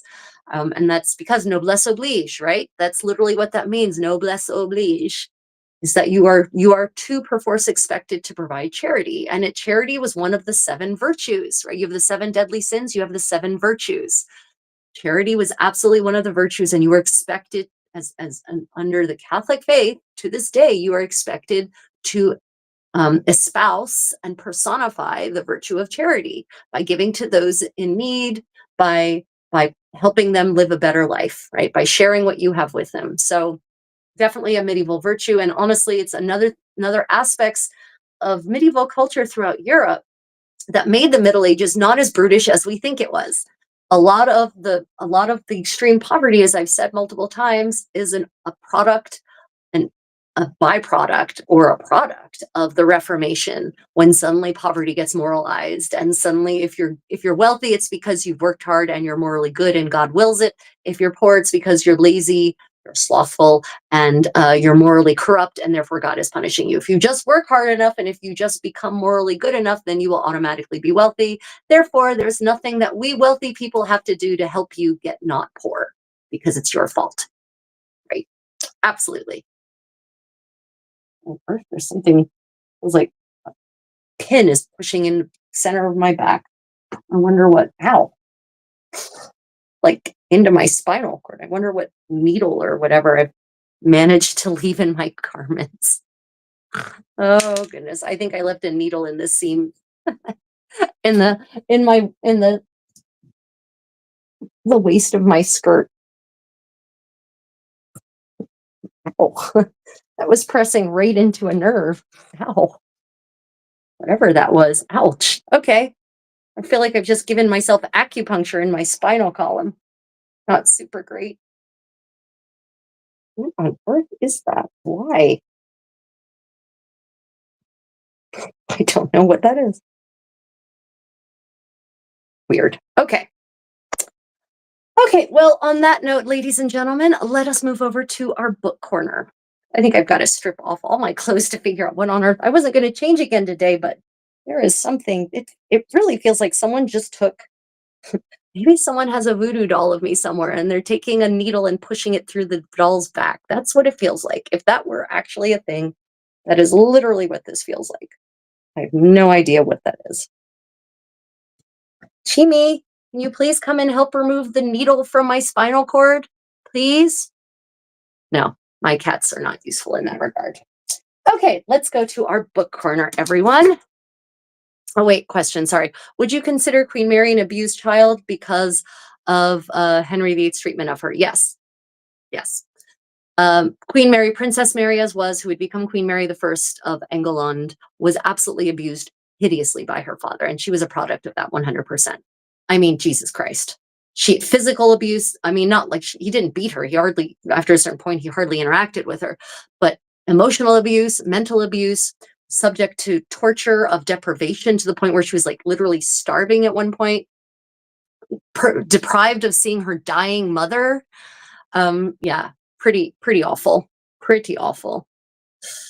How were they fermenting urine? So Mathieu, my dearest Mathieu, clearly you've never accidentally forgotten to flush a toilet for several days, gone away on a vacation and come back and found the unflushed toilet. Urine will ferment all on its own. Just leave it in a bucket for a day or 2 or 3, and it will ferment all on its own. It just automatically does it. There's bacteria in there that will start the process for you. So it's real easy. Fermenting urine, super easy. It's one of the easiest, probably hands down the easiest thing to ferment. It requires no intervention at all whatsoever. Yep. I knew about tanning, but not in bleaching hair. Wow. Oh my God. Wow. Yeah. Oh yeah. Yeah, urine, fermented urine is also used for degreasing wool in wool processing. So you take for degreasing the wool that's been sheared from a fleece, or from a sheep, right? It's actually greasy. It's covered in lanolin, and the fermented urine is a solvent for the grease, and so it will actually remove the grease, the lanolin from the wool.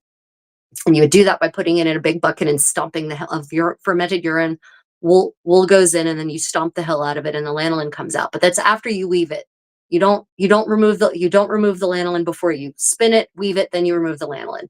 And then the lanolin is actually floating in the urine. And you can hypothetically, there's a way to extract the lanolin from the urine, and I don't remember what it is offhand, the medieval way. But then you have lanolin, which is very useful for many things. Yeah, set it and forget it. Exactly, really regular. Super easy. The easiest thing to ferment. If you want to ferment sourdough for bread, you actually have to kind of pay attention to it and add water and add flour.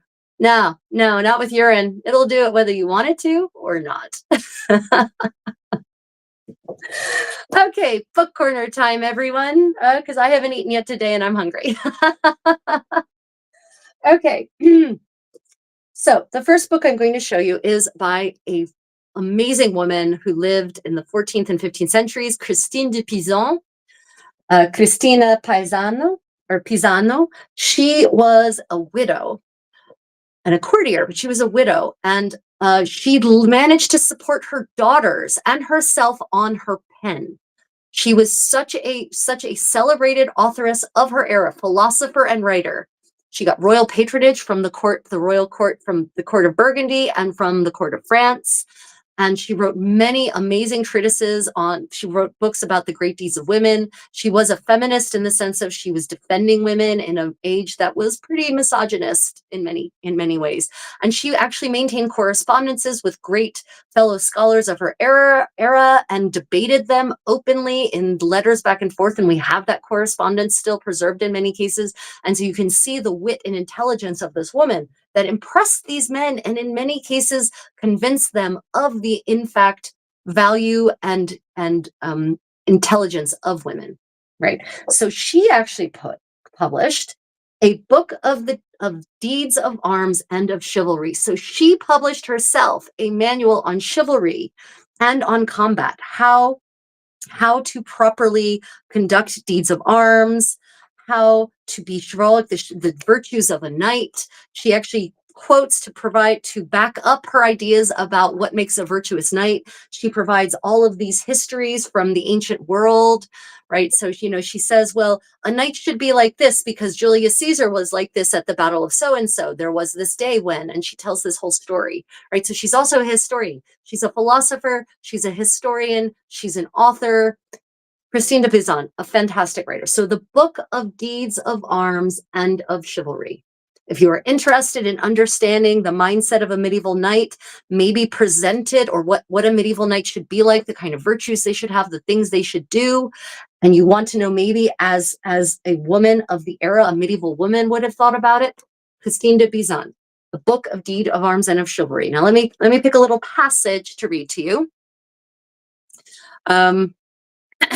Yeah. Let's see. A discussion, just randomly, a discussion of the qualities a good constable or commander should demonstrate in the conduct of his office.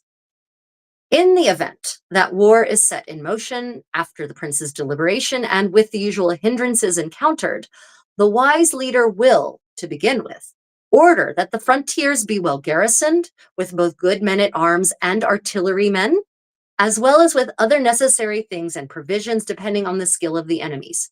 Cities and fortresses should be prepared so that nothing further will be needed.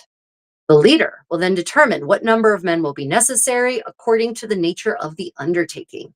He will then select the best among his men at arms, archers, gunners, and others according to the number considered necessary. With regard to the fact that nowadays it is held that victory in battle can be reasonably expected to fall to the side that has the most men,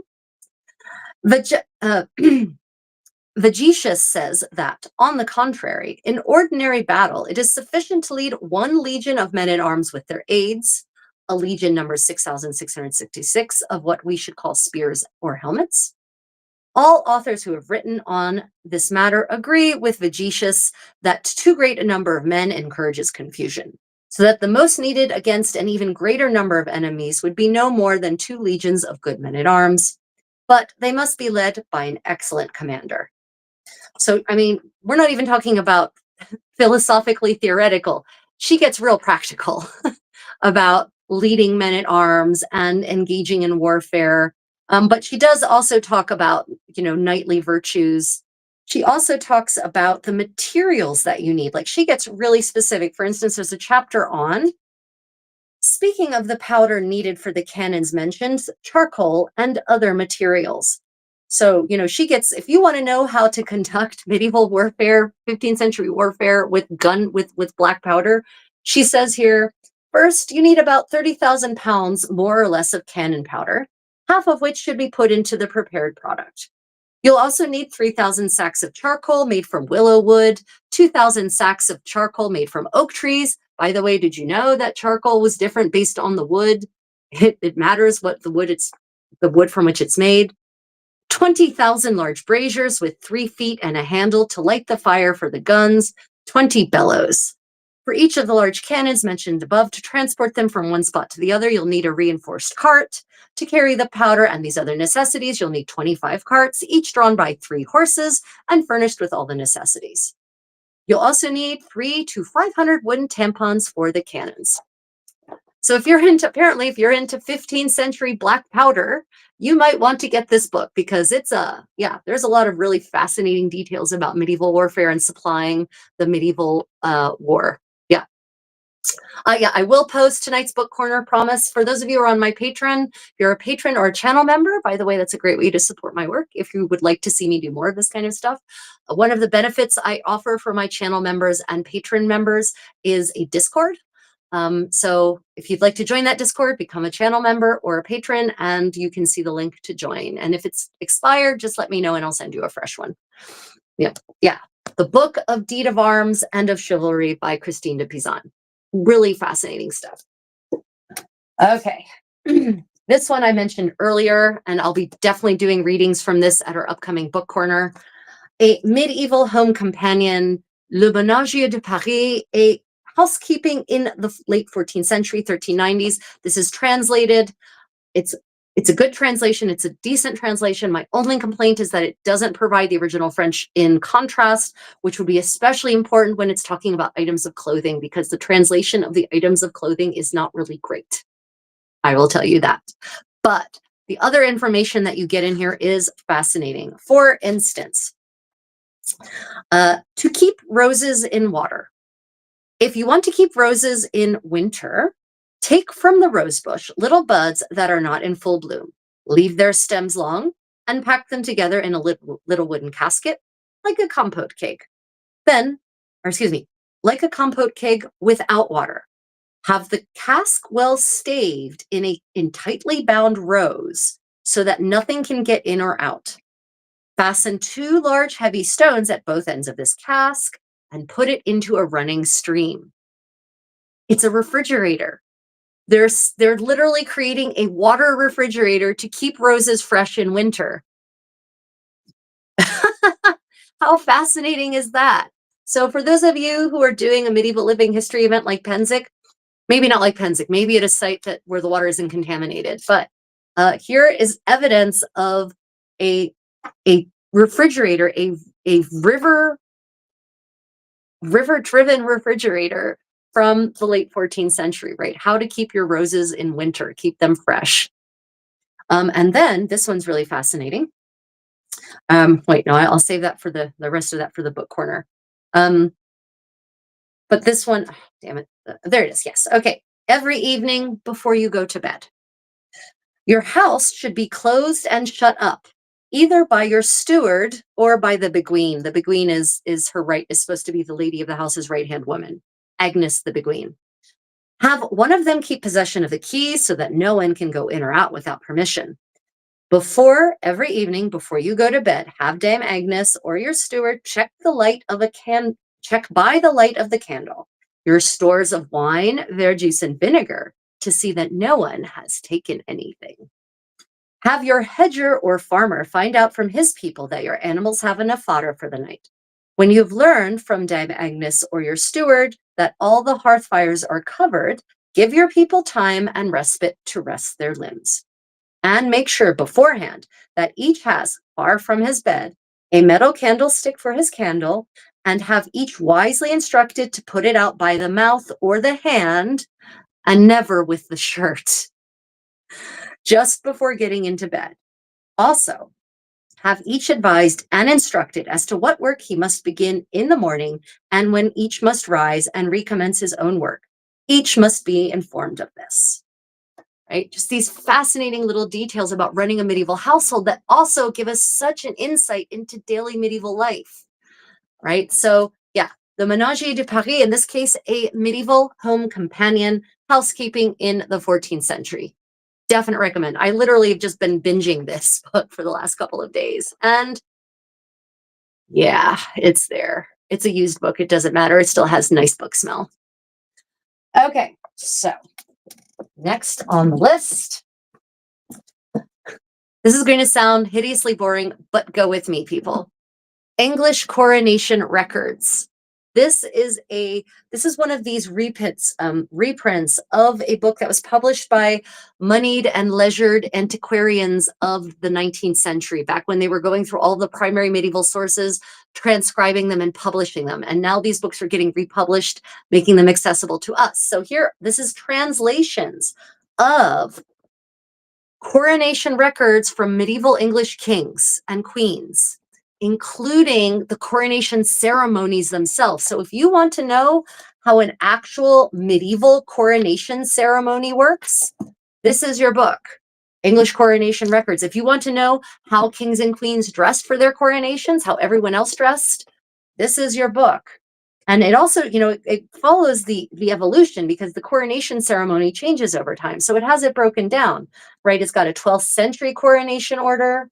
It's got this first coronation order, which I think was Edward the Confessor, the first one published. Court claims made by Richard III. It has the Liber Regalis, which is another 14th century coronation order, right? Going all the way up to George IV, going up to George IV of England. So you can really get a firsthand, if you want to know how to do a proper medieval ceremony, right? And you want to model any ceremony after a medieval ceremony. Coronation ceremonies are a good basis. English coronation records. So this is also, for example, there's also correspondence that's coronation adjacent in it. So for instance, letter of Edward III of England to the abbot and convent of Westminster, ordering delivery to the Scots of the Stone of Destiny. So he's ordering the stone to be sent back to them, right? And then here's the letter. Edward, by the grace of God. And also then you can see how medieval letters were phrased. Edward, by the grace of God, King of England, Lord of Ireland, and Duke of Aquitaine, to our dearly beloved in God, the abbot and convent of Westminster, greeting. Whereas lately it was granted by us and our council at our late parliament held at Northampton, that the stone whereon the kings of Scotland are wont to sit at the time of their coronation, and which is in your keeping, be sent to Scotland, And whereas we have commanded the sheriffs of our city of London to receive from you the said stone by indenture and have it carried to the Queen of England, our very dear lady and mother, we command that at the time that said sheriffs come to you for the cause, you have delivered the said stone in the foresaid manner, and of this you are not to fail. Given under our privy seal at Bordesley, the 1st day of July in the 2nd year of our reign. Right. So not only is it the coronation orders, it is things that are coronation adjacent to any given era. We've got a bull here, a letter written by Pope John the 22nd to Edward II on the oil of coronation, right? So the chrism. So, all these like fascinating extra details about coronations, not just the ceremonies themselves, so those are there, but also things associated with it. So especially for those of you in organizations that have investitures and coronation ceremonies in a medieval style, this might be a great way to reframe your ceremony to make it more medieval. You can adapt it. Obviously, I don't suggest you take it wholesale, but you could adapt it to make it more medieval and more appropriate. Yeah. So English coronation records for the win. I know, the most boring sounding book ever, but it's really, really exciting and interesting.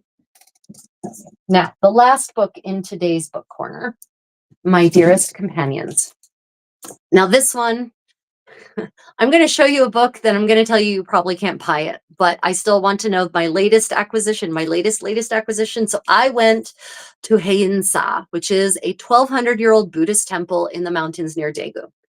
And Hansa has is a UNESCO World Heritage Site. They have the full tablets of the Buddhist scriptures. It's called the Tripitaka.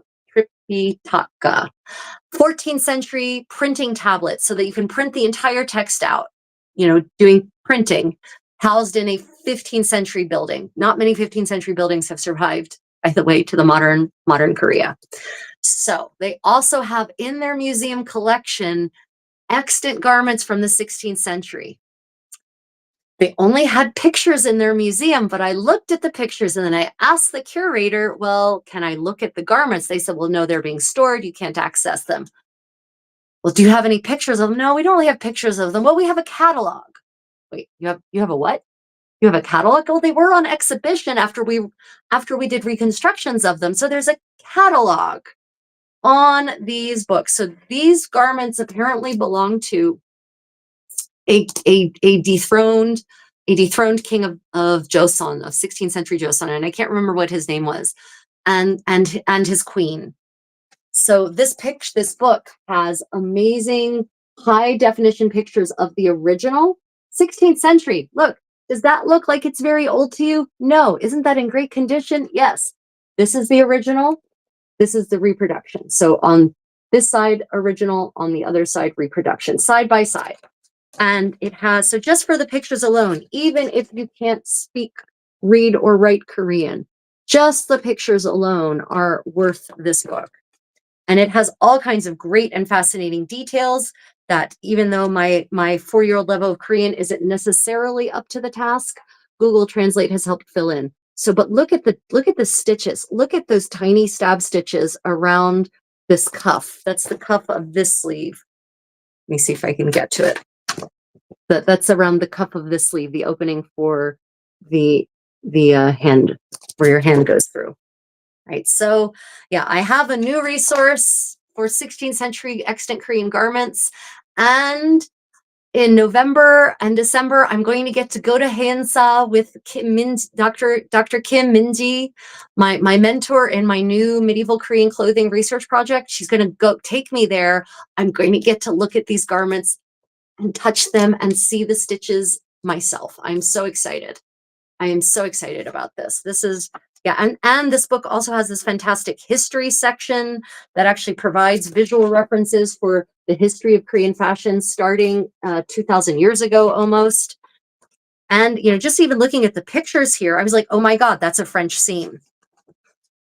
It's a French seam. 16th century Korea, French seams right there. Right. So yeah. I'm really sorry, everyone. There's not many. I don't think these are publicly available. It was 25,000 won, which I guess is probably about $20 now.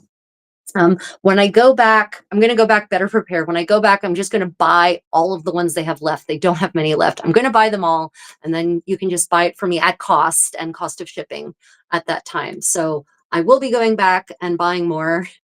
So few people pay attention to this catalog that the curator didn't even know how much it was. She's like, oh, 25,000 won.